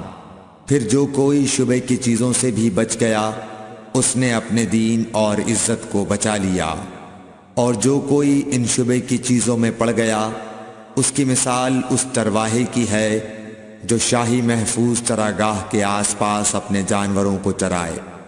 وہ قریب ہے کہ کبھی اس چراگاہ کے اندر گھس جائے اور شاہی مجرم قرار پائے۔ سن لو، ہر بادشاہ کی ایک چراگاہ ہوتی ہے، اللہ کی چراگاہ اس کی زمین پر حرام چیزیں ہیں، پس ان سے بچو۔ اور سن لو، بدن میں ایک گوشت کا ٹکڑا ہے، جب وہ درست ہوگا سارا بدن درست ہوگا، اور جہاں بگڑا سارا بدن بگڑ گیا۔ سن لو، وہ ٹکڑا آدمی کا دل ہے۔ صحیح بخاری حدیث نمبر 53۔ عبد القیس کا وفد جب حضرت صلی اللہ علیہ وسلم کے پاس آیا تو آپ نے پوچھا کہ یہ کون سی قوم کے لوگ ہیں یا یہ وفد کہاں کا ہے؟ انہوں نے کہا کہ ربیعہ خاندان کے لوگ ہیں۔ آپ صلی اللہ علیہ وسلم نے فرمایا، مرحبا اس قوم کو یا اس وفد کو، نہ ذلیل ہونے والے نہ شرمندہ ہونے والے، یعنی ان کا آنا بہت خوب ہے۔ وہ کہنے لگے، اے اللہ کے رسول صلی اللہ علیہ وسلم، ہم آپ کی خدمت میں صرف ان حرمت والے مہینوں میں آ سکتے ہیں، کیونکہ ہمارے اور آپ کے درمیان مضر کے کافروں کا قبیلہ آباد ہے۔ پس آپ ہم کو ایک ایسی قطعی بات بتلا دیجئے جس کی خبر ہم اپنے پچھلے لوگوں کو بھی کر دیں جو یہاں نہیں آئے، اور اس پر عمل درآمد کر کے ہم جنت میں داخل ہو جائیں۔ اور انہوں نے آپ سے اپنے برتنوں کے بارے میں بھی پوچھا۔ آپ صلی اللہ علیہ وسلم نے ان کو 4 باتوں کا حکم اور 4 قسم کے برتنوں کو استعمال میں لانے سے منع فرمایا۔ ان کو حکم دیا کہ ایک اکیلے خدا پر ایمان لاؤ۔ پھر آپ صلی اللہ علیہ وسلم نے پوچھا کہ جانتے ہو ایک اکیلے اللہ پر ایمان لانے کا مطلب کیا ہے؟ انہوں نے کہا کہ اللہ اور اس کے رسول ہی کو معلوم ہے۔ آپ نے فرمایا کہ اس بات کی گواہی دینا کہ اللہ کے سوا کوئی معبود نہیں، اور یہ حضرت محمد صلی اللہ علیہ وسلم اس کے سچے رسول ہیں، اور نماز قائم کرنا اور زکوٰۃ ادا کرنا اور رمضان کے روزے رکھنا، اور مال غنیمت سے جو ملے اس کا 5واں حصہ مسلمانوں کے بیت المال میں داخل کرنا، اور 4 برتنوں کے استعمال سے آپ صلی اللہ علیہ وسلم نے ان کو منع فرمایا، سبز لاکھی مرتبان سے اور کدو کے بنائے ہوئے برتن سے، لکڑی کے کھودے ہوئے برتن سے اور روغنی برتن سے، اور فرمایا کہ ان باتوں کو حفظ کر لو اور ان لوگوں کو بھی بتلا دینا جو تم سے پیچھے ہیں اور یہاں نہیں آئے ہیں۔ صحیح بخاری حدیث نمبر 54۔ حضرت صلی اللہ علیہ وسلم نے فرمایا، عمل نیت ہی سے صحیح ہوتے ہیں یا نیت ہی کے مطابق ان کو بدلہ ملتا ہے، اور ہر آدمی کو وہی ملے گا جو نیت کرے گا۔ پس جو کوئی اللہ اور اس کے رسول کی رضا کے لیے ہجرت کرے اور اس کی ہجرت اللہ اور اس کے رسول کی طرف ہوگی، اور جو کوئی دنیا کمانے کے لیے یا کسی عورت سے شادی کرنے کے لیے ہجرت کرے گا تو اس کی ہجرت انہی کاموں کے لیے ہوگی۔ صحیح بخاری حدیث نمبر 55۔ حضرت صلی اللہ علیہ وسلم نے فرمایا، جب آدمی ثواب کی نیت سے اپنے اہل و عیال پر خرچ کرے پس وہ بھی اس کے لیے صدقہ ہے۔ صحیح بخاری حدیث نمبر 56۔ حضرت صلی اللہ علیہ وسلم نے فرمایا، بے شک تو جو کچھ خرچ کرے اور اس سے تیری نیت اللہ کی رضا حاصل کرنی ہو تو تجھ کو اس کا ثواب ملے گا، یہاں تک کہ اس پر بھی جو تو اپنی بیوی کے منہ میں ڈالے۔ صحیح بخاری حدیث نمبر 57۔ جریر بن عبداللہ رضی اللہ تعالی عنہ نے کہا کہ حضرت صلی اللہ علیہ وسلم سے میں نے نماز قائم کرنے اور زکوٰۃ ادا کرنے اور ہر مسلمان کی خیر خواہی کرنے پر بیعت کی۔ صحیح بخاری حدیث نمبر 58۔ جس دن مغیرہ بن شعبہ حاکم کوفہ کا انتقال ہوا تو جریر بن عبداللہ رضی اللہ تعالی عنہ خطبے کے لیے کھڑے ہوئے اور اللہ کی تعریف اور خوبی بیان کی، اور کہا تم کو اکیلے اللہ کا ڈر رکھنا چاہیے، اس کا کوئی شریک نہیں، اور تحمل اور اطمینان سے رہنا چاہیے اس وقت تک کہ کوئی دوسرا حاکم تمہارے اوپر آئے، اور وہ ابھی آنے والا ہے۔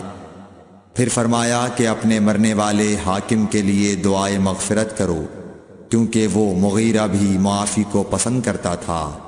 پھر کہا کہ اس کے بعد تم کو معلوم ہونا چاہیے کہ میں ایک دفعہ حضرت صلی اللہ علیہ وسلم کے پاس آیا اور میں نے عرض کیا کہ میں آپ سے اسلام پر بیعت کرتا ہوں۔ آپ نے مجھ سے ہر مسلمان کی خیر خواہی کے لیے شرط کی، پس میں نے اس شرط پر آپ سے بیعت کر لی۔ پس اس مسجد کے رب کی قسم کہ میں تمہارا خیر خواہ ہوں۔ پھر استغفار کیا اور ممبر سے اتر آئے۔ صحیح بخاری حدیث نمبر 59۔ ایک بار حضرت صلی اللہ علیہ وسلم لوگوں میں بیٹھے ہوئے ان سے باتیں کر رہے تھے، اتنے میں ایک دیہاتی آپ کے پاس آیا اور پوچھنے لگا کہ قیامت کب آئے گی۔ آپ صلی اللہ علیہ وسلم اپنی گفتگو میں مصروف رہے۔ بعض لوگ جو مجلس میں تھے کہنے لگے، آپ صلی اللہ علیہ وسلم نے دیہاتی کی بات سنی لیکن پسند نہیں کی، اور بعض کہنے لگے کہ نہیں بلکہ آپ نے اس کی بات سنی ہی نہیں۔ جب آپ اپنی باتیں پوری کر چکے تو میں سمجھتا ہوں کہ آپ صلی اللہ علیہ وسلم نے یوں فرمایا، وہ قیامت کے بارے میں پوچھنے والا کہاں گیا؟ اس دیہاتی نے کہا، حضور میں موجود ہوں۔ آپ نے فرمایا کہ جب امانت ایمانداری دنیا سے اٹھ جائے تو قیامت قائم ہونے کا انتظار کر۔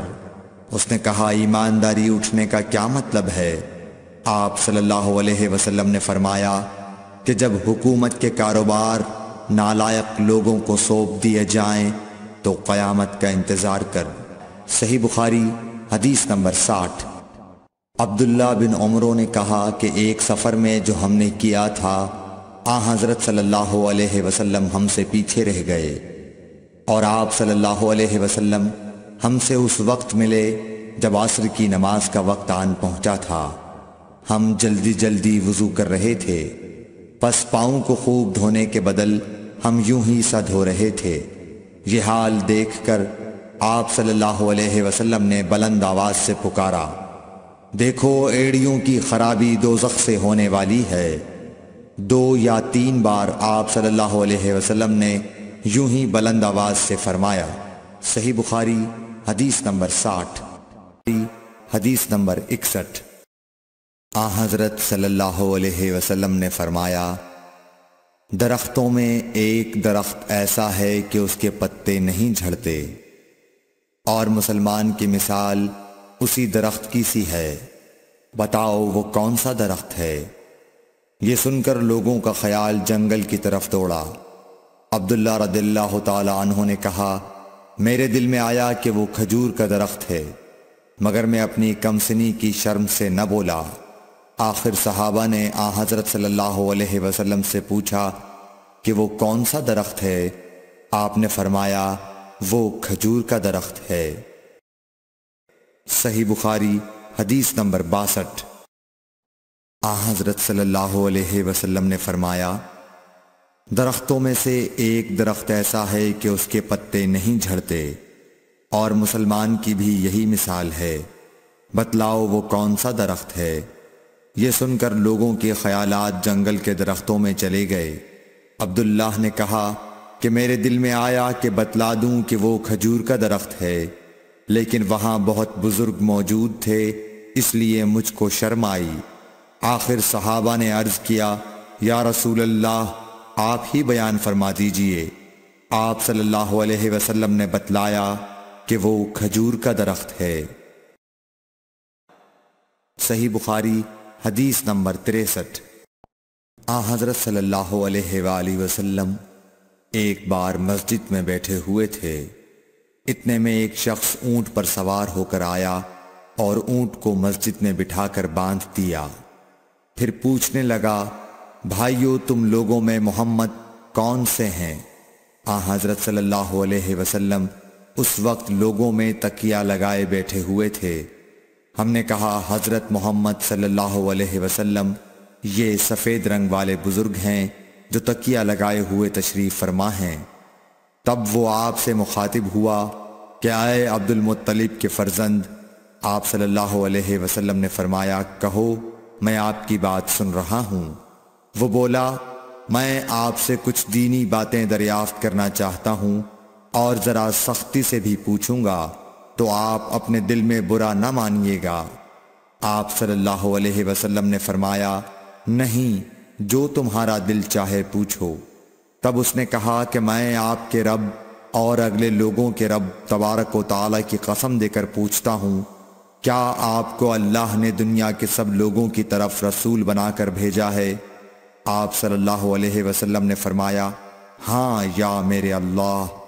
پھر اس نے کہا، میں آپ کو اللہ کی قسم دیتا ہوں، کیا اللہ نے آپ کو رات دن میں 5 نمازیں پڑھنے کا حکم فرمایا ہے؟ آپ صلی اللہ علیہ وسلم نے فرمایا، ہاں یا میرے اللہ۔ پھر کہنے لگا، میں آپ کو اللہ کی قسم دے کر پوچھتا ہوں کہ کیا اللہ نے آپ کو یہ حکم دیا ہے کہ سال بھر میں اس مہینے رمضان کے روزے رکھو؟ آپ صلی اللہ علیہ وسلم نے فرمایا، ہاں یا میرے اللہ۔ پھر کہنے لگا، میں آپ کو اللہ کی قسم دے کر پوچھتا ہوں کہ کیا اللہ نے آپ کو یہ حکم دیا ہے کہ آپ ہم میں سے جو مالدار لوگ ہیں ان سے زکوٰۃ وصول کر کے ہمارے محتاجوں میں بانٹ دیا کریں؟ حضرت صلی اللہ علیہ وسلم نے فرمایا، ہاں یا میرے اللہ۔ تب وہ شخص کہنے لگا، جو حکم آپ اللہ کے پاس سے لائے ہیں میں ان پر ایمان لایا، اور میں اپنی قوم کے لوگوں کا جو یہاں نہیں آئے ہیں بھیجا ہوا تحقیق حال کے لیے آیا ہوں۔ صحیح بخاری حدیث نمبر 64۔ رسول اللہ صلی اللہ علیہ وسلم نے ایک شخص کو اپنا ایک خط دے کر بھیجا اور اسے یہ حکم دیا کہ اسے حاکم بحرین کے پاس لے جائے۔ بحرین کے حاکم نے وہ خط کسریٰ شاہ ایران کے پاس بھیج دیا۔ جس وقت اس نے وہ خط پڑھا تو چاک کر ڈالا۔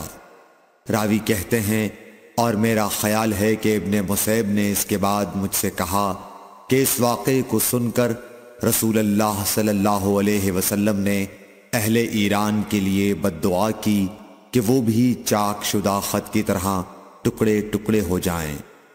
صحیح بخاری حدیث نمبر 65۔ رسول اللہ صلی اللہ علیہ وسلم نے کسی بادشاہ کے نام دعوت اسلام دینے کے لیے ایک خط لکھا یا لکھنے کا ارادہ کیا تو آپ صلی اللہ علیہ وسلم سے کہا گیا کہ وہ بغیر مہر کے خط نہیں پڑھتے، یعنی بے مہر کے خط کو مستند نہیں سمجھتے۔ تب آپ صلی اللہ علیہ وسلم نے چاندی کی انگوٹھی بنوائی جس میں محمد الرسول اللہ کندہ تھا۔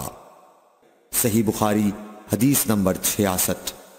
ایک مرتبہ رسول اللہ صلی اللہ علیہ وسلم مسجد میں تشریف فرما تھے اور لوگ آپ صلی اللہ علیہ وسلم کے ارد گرد بیٹھے ہوئے تھے کہ 3 آدمی وہاں آئے۔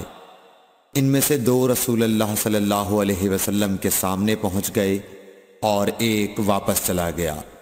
پھر وہ دونوں رسول اللہ صلی اللہ علیہ وسلم کے سامنے کھڑے ہو گئے۔ اس کے بعد ان میں سے ایک نے جب مجلس میں ایک جگہ کچھ گنجائش دیکھی تو وہاں بیٹھ گیا، اور دوسرا اہل مجلس کے پیچھے بیٹھ گیا، اور تیسرا جو تھا وہ لوٹ گیا۔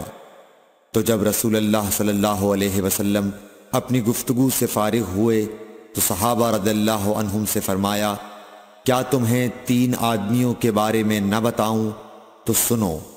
ان میں سے ایک نے اللہ سے پناہ چاہی، اللہ نے اسے پناہ دی، اور دوسرے کو شرم آئی تو اللہ بھی اس سے شرمایا کہ اسے بھی بخش دیا، اور تیسرے شخص نے منہ موڑا، اللہ نے بھی اس سے منہ موڑ لیا۔ صحیح بخاری حدیث نمبر 67۔ رسول اللہ صلی اللہ علیہ وسلم اپنے اونٹ پر بیٹھے ہوئے تھے اور ایک شخص نے اس کی نکیل تھام رکھی تھی۔ آپ صلی اللہ علیہ وسلم نے پوچھا، آج یہ کون سا دن ہے؟ ہم خاموش رہے حتیٰ کہ ہم سمجھے کہ آج کے دن کا آپ کوئی دوسرا نام اس کے نام کے علاوہ تجویز فرمائیں گے۔ پھر آپ صلی اللہ علیہ وسلم نے فرمایا، کیا آج قربانی کا دن نہیں ہے؟ ہم نے عرض کیا، بے شک۔ اس کے بعد آپ صلی اللہ علیہ وسلم نے فرمایا، یہ کون سا مہینہ ہے؟ ہم اس پر بھی خاموش رہے اور یہی سمجھے کہ اس مہینے کا بھی آپ اس کے نام کے علاوہ کوئی دوسرا نام تجویز فرمائیں گے۔ پھر آپ صلی اللہ علیہ وسلم نے فرمایا، کیا یہ ذوالحجہ کا مہینہ نہیں ہے؟ ہم نے عرض کیا، بے شک۔ آپ صلی اللہ علیہ وسلم نے فرمایا، تو یقیناً تمہاری جانیں اور تمہارے مال اور تمہاری آبرو تمہارے درمیان اسی طرح حرام ہیں جس طرح آج کے دن کی حرمت تمہارے اس مہینے اور اس شہر میں ہے۔ پس جو شخص حاضر ہے اسے چاہیے کہ غائب کو یہ بات پہنچا دے، کیونکہ ایسا ممکن ہے کہ جو شخص یہاں موجود ہے وہ ایسے شخص کو یہ خبر پہنچائے جو اس سے زیادہ یاد رکھنے والا ہو۔ صحیح بخاری حدیث نمبر 68۔ رسول اللہ صلی اللہ علیہ وسلم نے ہمیں نصیحت فرمانے کے لیے کچھ دن مقرر کر دیے تھے، اس ڈر سے کہ کہیں ہم کبھی دخاطر نہ ہو جائیں۔ صحیح بخاری حدیث نمبر 69۔ آپ صلی اللہ علیہ وآلہ وسلم نے فرمایا، آسانی کرو اور سختی نہ کرو، اور خوش کرو اور نفرت نہ دلاؤ۔ صحیح بخاری حدیث نمبر 70۔ عبداللہ ابن مسعود ہر جمعرات کے دن لوگوں کو وعظ سنایا کرتے تھے۔ ایک آدمی نے ان سے کہا، اے ابو عبد الرحمن، میں چاہتا ہوں کہ تم ہمیں ہر روز وعظ سنایا کرو۔ انہوں نے فرمایا، تو سن لو کہ مجھے اس امر سے کوئی چیز مانع ہے تو یہ کہ میں یہ بات پسند نہیں کرتا کہ کہیں تم تنگ نہ ہو جاؤ، اور میں وعظ میں تمہاری فرصت کا وقت تلاش کیا کرتا ہوں، جیسا کہ رسول اللہ صلی اللہ علیہ وسلم اس خیال سے کہ ہم کبھی دخاطر نہ ہو جائیں وعظ کے لیے ہمارے اوقات فرصت کا خیال رکھتے تھے۔ رسول اللہ صلی اللہ علیہ وسلم نے فرمایا، جس شخص کے ساتھ اللہ تعالی بھلائی کا ارادہ کرے اسے دین کی سمجھ عنایت فرما دیتا ہے، اور میں تو محض تقسیم کرنے والا ہوں، دینے والا تو اللہ ہی ہے، اور یہ امت ہمیشہ اللہ کے حکم پر قائم رہے گی، اور جو شخص ان کی مخالفت کرے گا انہیں نقصان نہیں پہنچا سکے گا یہاں تک کہ اللہ کا حکم قیامت آ جائے اور یہ عالم فنا ہو جائے۔ صحیح بخاری حدیث نمبر 72۔ عبداللہ بن عمر رضی اللہ تعالی عنہ کہتے تھے کہ ہم رسول اللہ صلی اللہ علیہ وسلم کی خدمت میں حاضر تھے کہ آپ صلی اللہ علیہ وسلم کے پاس کھجور کا ایک گابھا لایا گیا۔ اسے دیکھ کر آپ نے فرمایا کہ درختوں میں ایک درخت ایسا ہے اس کی مثال مسلمان کی طرح ہے۔ ابن عمر کہتے ہیں کہ یہ سن کر میں نے ارادہ کیا کہ عرض کروں کہ وہ درخت کھجور کا ہے، مگر چونکہ میں سب میں چھوٹا تھا اس لیے خاموش رہا۔ پھر رسول اللہ صلی اللہ علیہ وسلم نے خود ہی فرمایا کہ وہ کھجور ہے۔ صحیح بخاری حدیث نمبر 73۔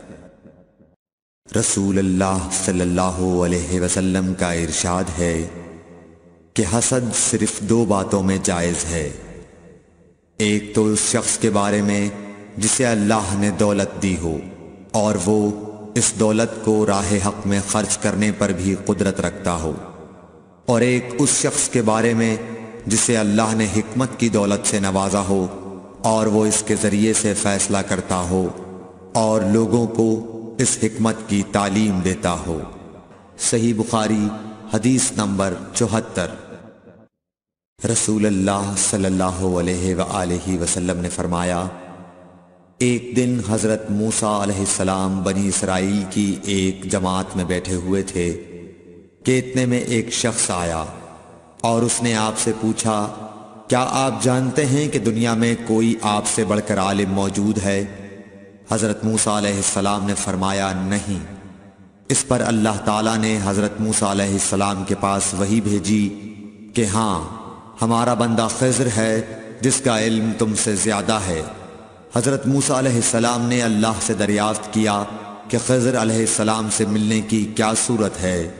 اللہ تعالیٰ نے ایک مچھلی کو ان سے ملاقات کی علامت قرار دیا اور ان سے کہہ دیا کہ جب تم اس مچھلی کو گم کر دو تو واپس لوٹ جاؤ، تب خضر سے تمہاری ملاقات ہوگی۔ تب موسیٰ علیہ السلام چلے اور دریا میں مچھلی کی علامت تلاش کرتے رہے۔ اس وقت ان کے ساتھی نے کہا، جب ہم پتھر کے پاس تھے کیا آپ نے دیکھا تھا؟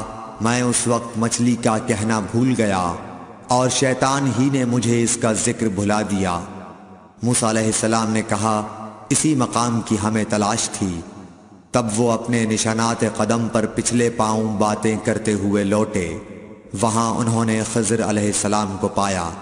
پھر ان کا وہی قصہ ہے جو اللہ نے اپنی کتاب قرآن میں بیان کیا ہے۔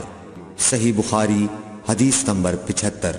حضرت ابن عباس رضی اللہ تعالی عنہ نے فرمایا کہ ایک مرتبہ رسول اللہ صلی اللہ علیہ وآلہ وسلم نے مجھے سینے سے لگا لیا اور دعا دیتے ہوئے فرمایا کہ اے اللہ اسے علم کتاب قرآن عطا فرمائیو۔ صحیح بخاری حدیث نمبر 76۔ عبداللہ بن عباس رضی اللہ تعالی عنہ نے فرمایا کہ میں ایک مرتبہ گدھی پر سوار ہو کر چلا، اس زمانے میں بلوغ کے قریب تھا۔ رسول اللہ صلی اللہ علیہ وسلم منی میں نماز پڑھ رہے تھے اور آپ کے سامنے دیوار کی آڑ نہ تھی، تو میں بعض صفوں کے سامنے سے گزرا اور گدھی کو چھوڑ دیا، وہ چرنے لگی، جبکہ میں صف میں شامل ہو گیا، مگر کسی نے مجھے اس بات پر ٹوکا نہیں۔ صحیح بخاری حدیث نمبر 77۔ محمود بن ربی فرماتے ہیں کہ مجھے یاد ہے کہ ایک مرتبہ رسول اللہ صلی اللہ علیہ وسلم نے ایک ڈول سے منہ میں پانی لے کر میرے چہرے پر کلی فرمائی اور میں اس وقت 5 سال کا تھا۔ صحیح بخاری حدیث نمبر 78۔ حضور اکرم صلی اللہ علیہ وآلہ وسلم نے فرمایا کہ ایک بار حضرت موسیٰ علیہ السلام بنی اسرائیل کی ایک جماعت میں تھے کہ اتنے میں ایک شخص آیا اور کہنے لگا، کیا آپ جانتے ہیں کہ دنیا میں آپ سے بھی بڑھ کر کوئی عالم موجود ہے؟ حضرت موسیٰ علیہ السلام نے فرمایا کہ نہیں۔ تب اللہ تعالیٰ نے حضرت موسیٰ علیہ السلام پر وحی نازل کی کہ ہاں، ہمارا بندہ خضر علم میں تم سے بڑھ کر ہے۔ تو حضرت موسیٰ علیہ السلام نے ان سے ملنے کی راہ دریافت کی۔ اس وقت اللہ تعالیٰ نے ان سے ملاقات کے لیے مچھلی کو نشانی قرار دیا اور ان سے کہہ دیا کہ جب تم مچھلی کو نہ پاؤ تو لوٹ جانا، تم خضر سے ملاقات کر لوگے۔ حضرت موسیٰ علیہ السلام دریا میں مچھلی کے نشان کا انتظار کرتے رہے۔ تب ان کے خادم نے ان سے کہا، کیا آپ نے دیکھا تھا کہ جب ہم پتھر کے پاس تھے تو میں وہاں مچھلی بھول گیا اور مجھے شیطان ہی نے غافل کر دیا؟ حضرت موسیٰ علیہ السلام نے کہا کہ ہم اسی مقام کے تو متلاشی تھے۔ تب وہ اپنے قدموں کے نشانوں پر باتیں کرتے ہوئے واپس لوٹے۔ وہاں خضر علیہ السلام کو انہوں نے پایا۔ پھر ان کا قصہ وہی ہے جو اللہ تعالیٰ نے اپنی کتاب میں بیان فرمایا ہے۔ صحیح بخاری حدیث نمبر 79۔ آپ صلی اللہ علیہ وآلہ وسلم نے فرمایا کہ اللہ تعالیٰ نے مجھے جس علم و ہدایت کے ساتھ بھیجا ہے اس کی مثال زبردست بارش کی سی ہے جو زمین پر خوب برسے۔ بعض زمین جو صاف ہوتی ہے وہ پانی کو پی لیتی ہے اور بہت سبزہ اور گھاس اگاتی ہے، اور بعض زمین جو سخت ہوتی ہے وہ پانی کو روک لیتی ہے۔ اس سے اللہ تعالیٰ لوگوں کو فائدہ پہنچاتا ہے، وہ اس سے سیراب ہوتے ہیں اور سیراب کرتے ہیں۔ اور کچھ اور زمین کے بعض خطوں پر پانی پڑتا ہے جو بالکل چٹیل میدان ہوتے ہیں، نہ پانی روکتے ہیں اور نہ ہی سبزہ اگاتے ہیں۔ تو یہ اس شخص کی مثال ہے جو دین میں سمجھ پیدا کرے اور نفع دے۔ اس کو وہ چیز جس کے ساتھ میں مبعوث کیا گیا ہوں اس نے علم دین سیکھا اور سکھایا، اور اس شخص کی مثال جس نے سر نہیں اٹھایا یعنی توجہ نہیں کی اور جو ہدایت دے کر میں بھیجا گیا ہوں اسے قبول نہیں کیا۔ صحیح بخاری حدیث نمبر 80۔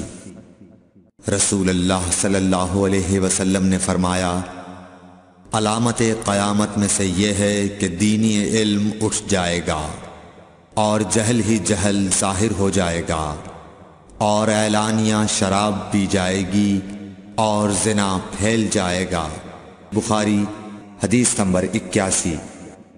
رسول اللہ صلی اللہ علیہ وآلہ وسلم نے فرمایا کہ علامات قیامت میں سے یہ ہے کہ علم دین کم ہو جائے گا، جہل ظاہر ہو جائے گا، زنا بکثرت ہوگا، عورتیں بڑھ جائیں گی اور مرد کم ہو جائیں گے، حتیٰ کہ 50 عورتوں کا نگران صرف ایک مرد رہ جائے گا۔ صحیح بخاری حدیث نمبر 82۔ رسول اللہ صلی اللہ علیہ وسلم نے فرمایا کہ میں سو رہا تھا، اسی حالت میں مجھے دودھ کا پیالہ دیا گیا، میں نے خوب اچھی طرح پی لیا، حتیٰ کہ میں نے دیکھا کہ تازگی میرے ناخنوں سے نکل رہی ہے۔ پھر میں نے اپنا بچا ہوا دودھ عمر بن الخطاب کو دے دیا۔ صحابہ رضی اللہ عنہم نے پوچھا، آپ نے اس کی کیا تعبیر لی؟ آپ صلی اللہ علیہ وسلم نے فرمایا، علم۔ صحیح بخاری حدیث نمبر 83۔ حجۃ الوداع میں رسول اللہ صلی اللہ علیہ وسلم لوگوں کے مسائل دریافت کرنے کی وجہ سے منا میں ٹھہر گئے تو ایک شخص آیا اور اس نے کہا کہ میں نے بے خبری میں ذبح کرنے سے پہلے سر منڈا لیا۔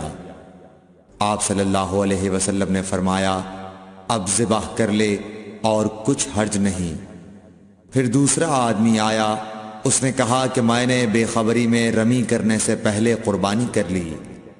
آپ صلی اللہ علیہ وآلہ وسلم نے فرمایا، اب رمی کر لے اور پہلے کر دینے سے کچھ حرج نہیں۔ ابن عمرو کہتے ہیں اس دن آپ صلی اللہ علیہ وسلم سے جس چیز کا بھی سوال ہوا جو کسی نے آگے اور پیچھے کر لی تھی تو آپ صلی اللہ علیہ وسلم نے یہی فرمایا کہ اب کر لے اور کچھ حرج نہیں۔ صحیح بخاری حدیث نمبر 84۔ نبی صلی اللہ علیہ وسلم سے آپ کے آخری حج میں کسی نے پوچھا کہ میں نے رمی کرنے یعنی کنکر پھینکنے سے پہلے ذبح کر لیا۔ آپ صلی اللہ علیہ وسلم نے ہاتھ سے اشارہ کیا اور فرمایا کچھ حرج نہیں۔ کسی نے کہا کہ میں نے ذبح سے پہلے حلق کر لیا۔ آپ صلی اللہ علیہ وسلم نے سر سے اشارہ فرما دیا کہ کچھ حرج نہیں۔ صحیح بخاری حدیث نمبر 85۔ آپ صلی اللہ علیہ وسلم نے فرمایا کہ ایک وقت ایسا آئے گا کہ جب علم اٹھا لیا جائے گا، جہالت اور فتنے پھیل جائیں گے اور حرج بڑھ جائے گا۔ آپ سے پوچھا گیا کہ یا رسول اللہ حرج سے کیا مراد ہے؟ آپ صلی اللہ علیہ وسلم نے اپنے ہاتھ کو حرکت دے کر فرمایا، اس طرح گویا آپ صلی اللہ علیہ وسلم نے اس سے قتل مراد لیا۔ صحیح بخاری حدیث نمبر 86۔ ہم سے موسیٰ بن اسماعیل نے بیان کیا، ان سے وہیب نے، ان سے حشام نے فاطمہ کے واسطے سے نقل کیا۔ وہ اسما سے روایت کرتی ہیں کہ میں عائشہ رضی اللہ تعالی عنہا کے پاس آئی، وہ نماز پڑھ رہی تھیں۔ میں نے کہا لوگوں کا کیا حال ہے؟ تو انہوں نے آسمان کی طرف اشارہ کیا، یعنی سورج کو گہن لگا ہے۔ اتنے میں لوگ نماز کے لیے کھڑے ہو گئے۔ حضرت عائشہ رضی اللہ تعالی عنہا نے کہا اللہ پاک ہے۔ میں نے کہا کیا یہ گہن کوئی خاص نشانی ہے؟ انہوں نے سر سے اشارہ کیا، یعنی ہاں۔ پھر میں بھی نماز کے لیے کھڑی ہو گئی، حتیٰ کہ مجھے غش آنے لگا تو میں اپنے سر پر پانی ڈالنے لگی۔ پھر نماز کے بعد رسول اللہ صلی اللہ علیہ وسلم نے اللہ تعالیٰ کی تعریف کی اور اس کی صفت بیان فرمائی۔ پھر فرمایا جو چیز مجھے پہلے دکھلائی نہیں گئی تھی آج وہ سب اس جگہ میں نے دیکھ لی، یہاں تک کہ جنت اور دوزخ کو بھی دیکھ لیا، اور مجھ پر یہ وحی کی گئی کہ تم اپنی قبروں میں آزمائے جاؤ گے۔ مثل یا قرب کا کون سا لفظ؟ حضرت اسما نے فرمایا میں نہیں جانتی۔ فاطمہ کہتی ہیں یعنی فتنہ دجال کی طرح آزمائے جاؤ گے۔ کہا جائے گا قبر کے اندر کہ تم اس آدمی کے بارے میں کیا جانتے ہو؟ تو جو صاحب ایمان یا صاحب یقین ہوگا۔ کون سا لفظ فرمایا؟ حضرت اسما نے مجھے یاد نہیں۔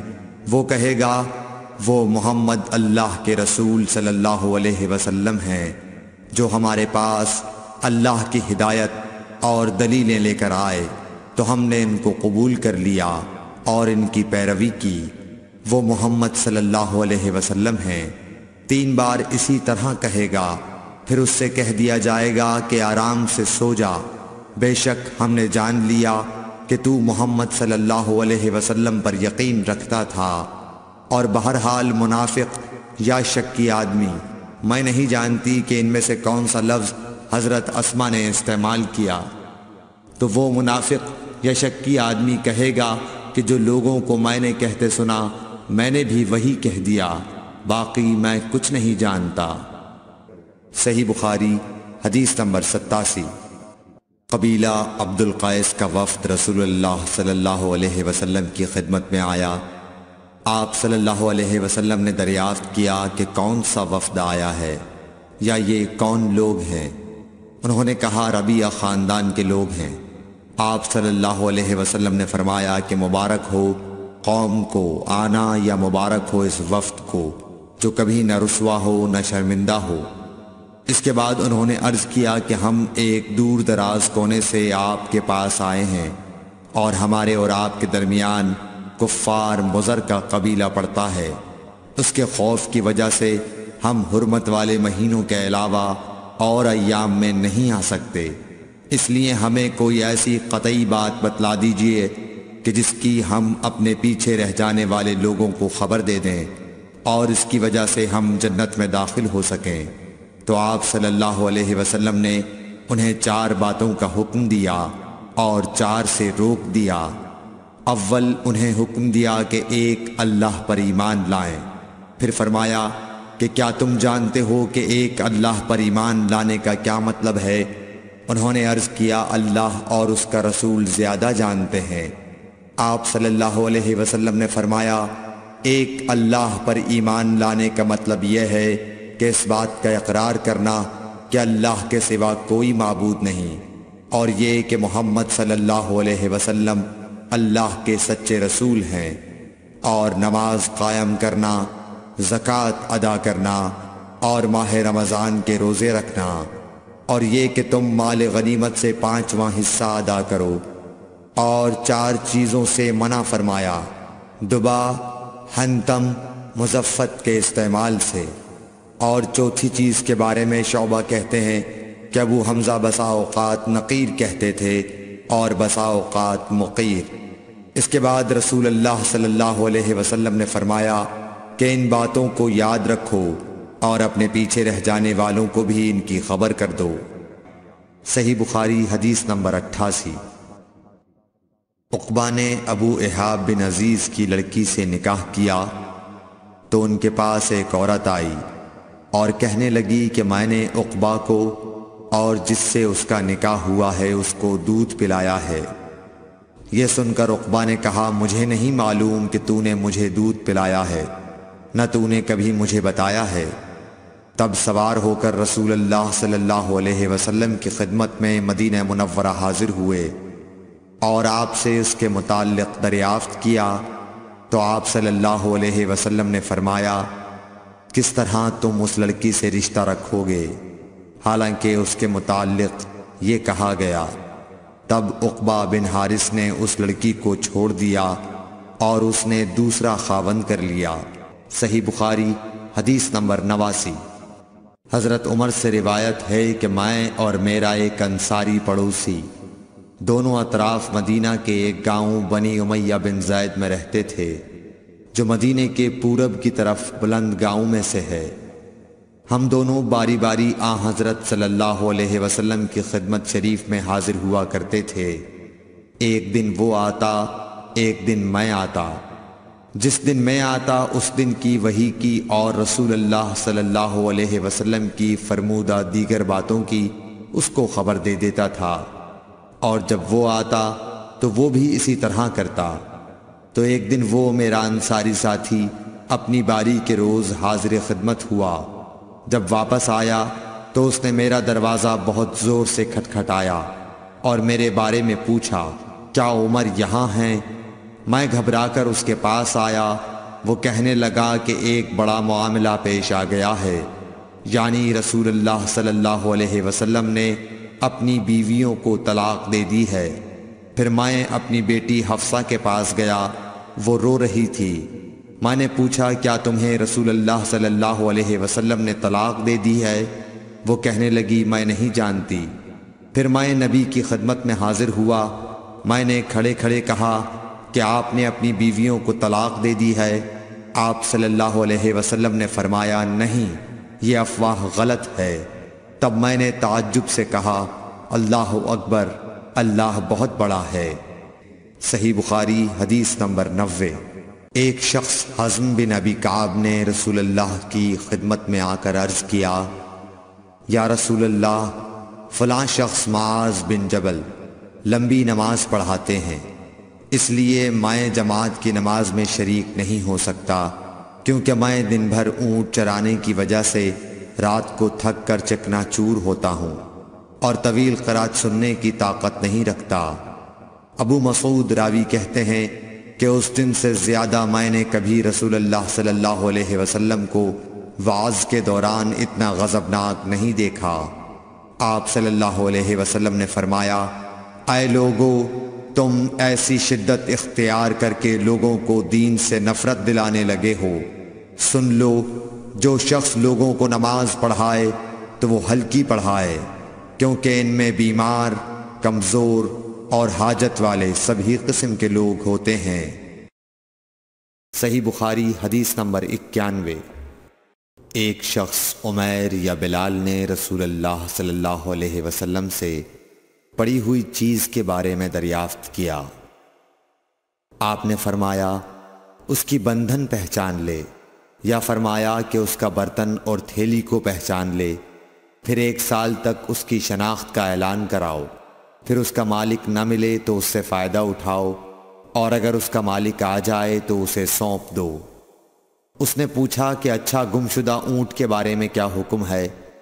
آپ کو اس قدر غصہ آ گیا کہ رخسار مبارک سرخ ہو گئے، یا راوی نے یہ کہا کہ آپ کا چہرہ سرخ ہو گیا۔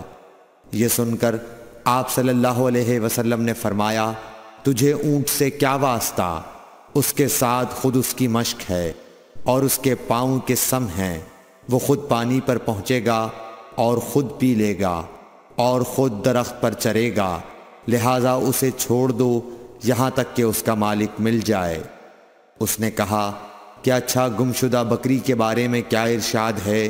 آپ نے فرمایا وہ تیری ہے یا تیرے بھائی کی، ورنہ بھیڑیے کی غذا ہے۔ صحیح بخاری حدیث نمبر 92۔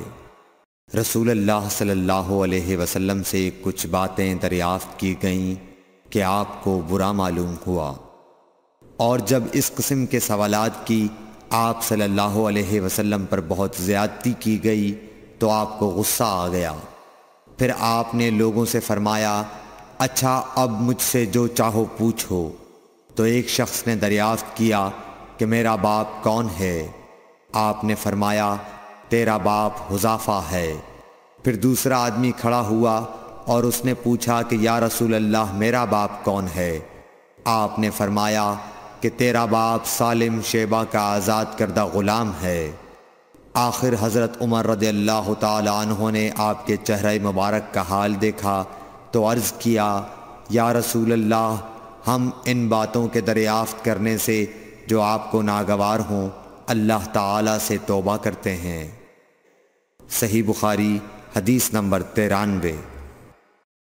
ایک دن رسول اللہ صلی اللہ علیہ وسلم گھر سے نکلے تو عبداللہ بن حذافہ کھڑے ہو کر پوچھنے لگے کہ حضور میرا باپ کون ہے؟ آپ نے فرمایا حذافہ۔ پھر آپ نے بار بار فرمایا کہ مجھ سے پوچھو، تو حضرت عمر رضی اللہ عنہ نے دو زانو ہو کر عرض کیا کہ ہم اللہ کے رب ہونے پر، اسلام کے دین ہونے اور محمد صلی اللہ علیہ وسلم کے نبی ہونے پر راضی ہیں۔ اور یہ جملہ 3 مرتبہ دہرایا۔ پھر یہ سن کر رسول اللہ صلی اللہ علیہ وسلم خاموش ہو گئے۔ صحیح بخاری حدیث نمبر 94۔ نبی اکرم صلی اللہ علیہ وآلہ وسلم جب سلام کرتے تو 3 بار سلام کرتے، اور جب کوئی کلمہ ارشاد فرماتے تو اسے 3 بار دہراتے یہاں تک کہ خوب سمجھ لیا جاتا۔ صحیح بخاری حدیث نمبر 95۔ رسول اللہ صلی اللہ علیہ وسلم جب کوئی کلمہ ارشاد فرماتے تو اسے 3 بار لوٹاتے یہاں تک کہ خوب سمجھ لیا جاتا، اور جب کچھ لوگوں کے پاس آپ تشریف لاتے اور انہیں سلام کرتے تو 3 بار سلام کرتے۔ صحیح بخاری حدیث نمبر 96۔ عبداللہ بن عمر رضی اللہ عنہ کہتے ہیں کہ ایک سفر میں رسول اللہ صلی اللہ علیہ وسلم ہم سے پیچھے رہ گئے، پھر آپ ہمارے قریب پہنچے تو عصر کی نماز کا وقت ہو چکا تھا یا تنگ ہو گیا تھا، اور ہم وضو کر رہے تھے۔ ہم اپنے پیروں پر پانی کا ہاتھ پھیرنے لگے تو آپ نے بلند آواز سے فرمایا کہ آگ کے عذاب سے ان ایڑیوں کی جو خشک رہ جائیں خرابی ہے۔ یہ 2 مرتبہ فرمایا یا 3 مرتبہ۔ صحیح بخاری حدیث نمبر 97۔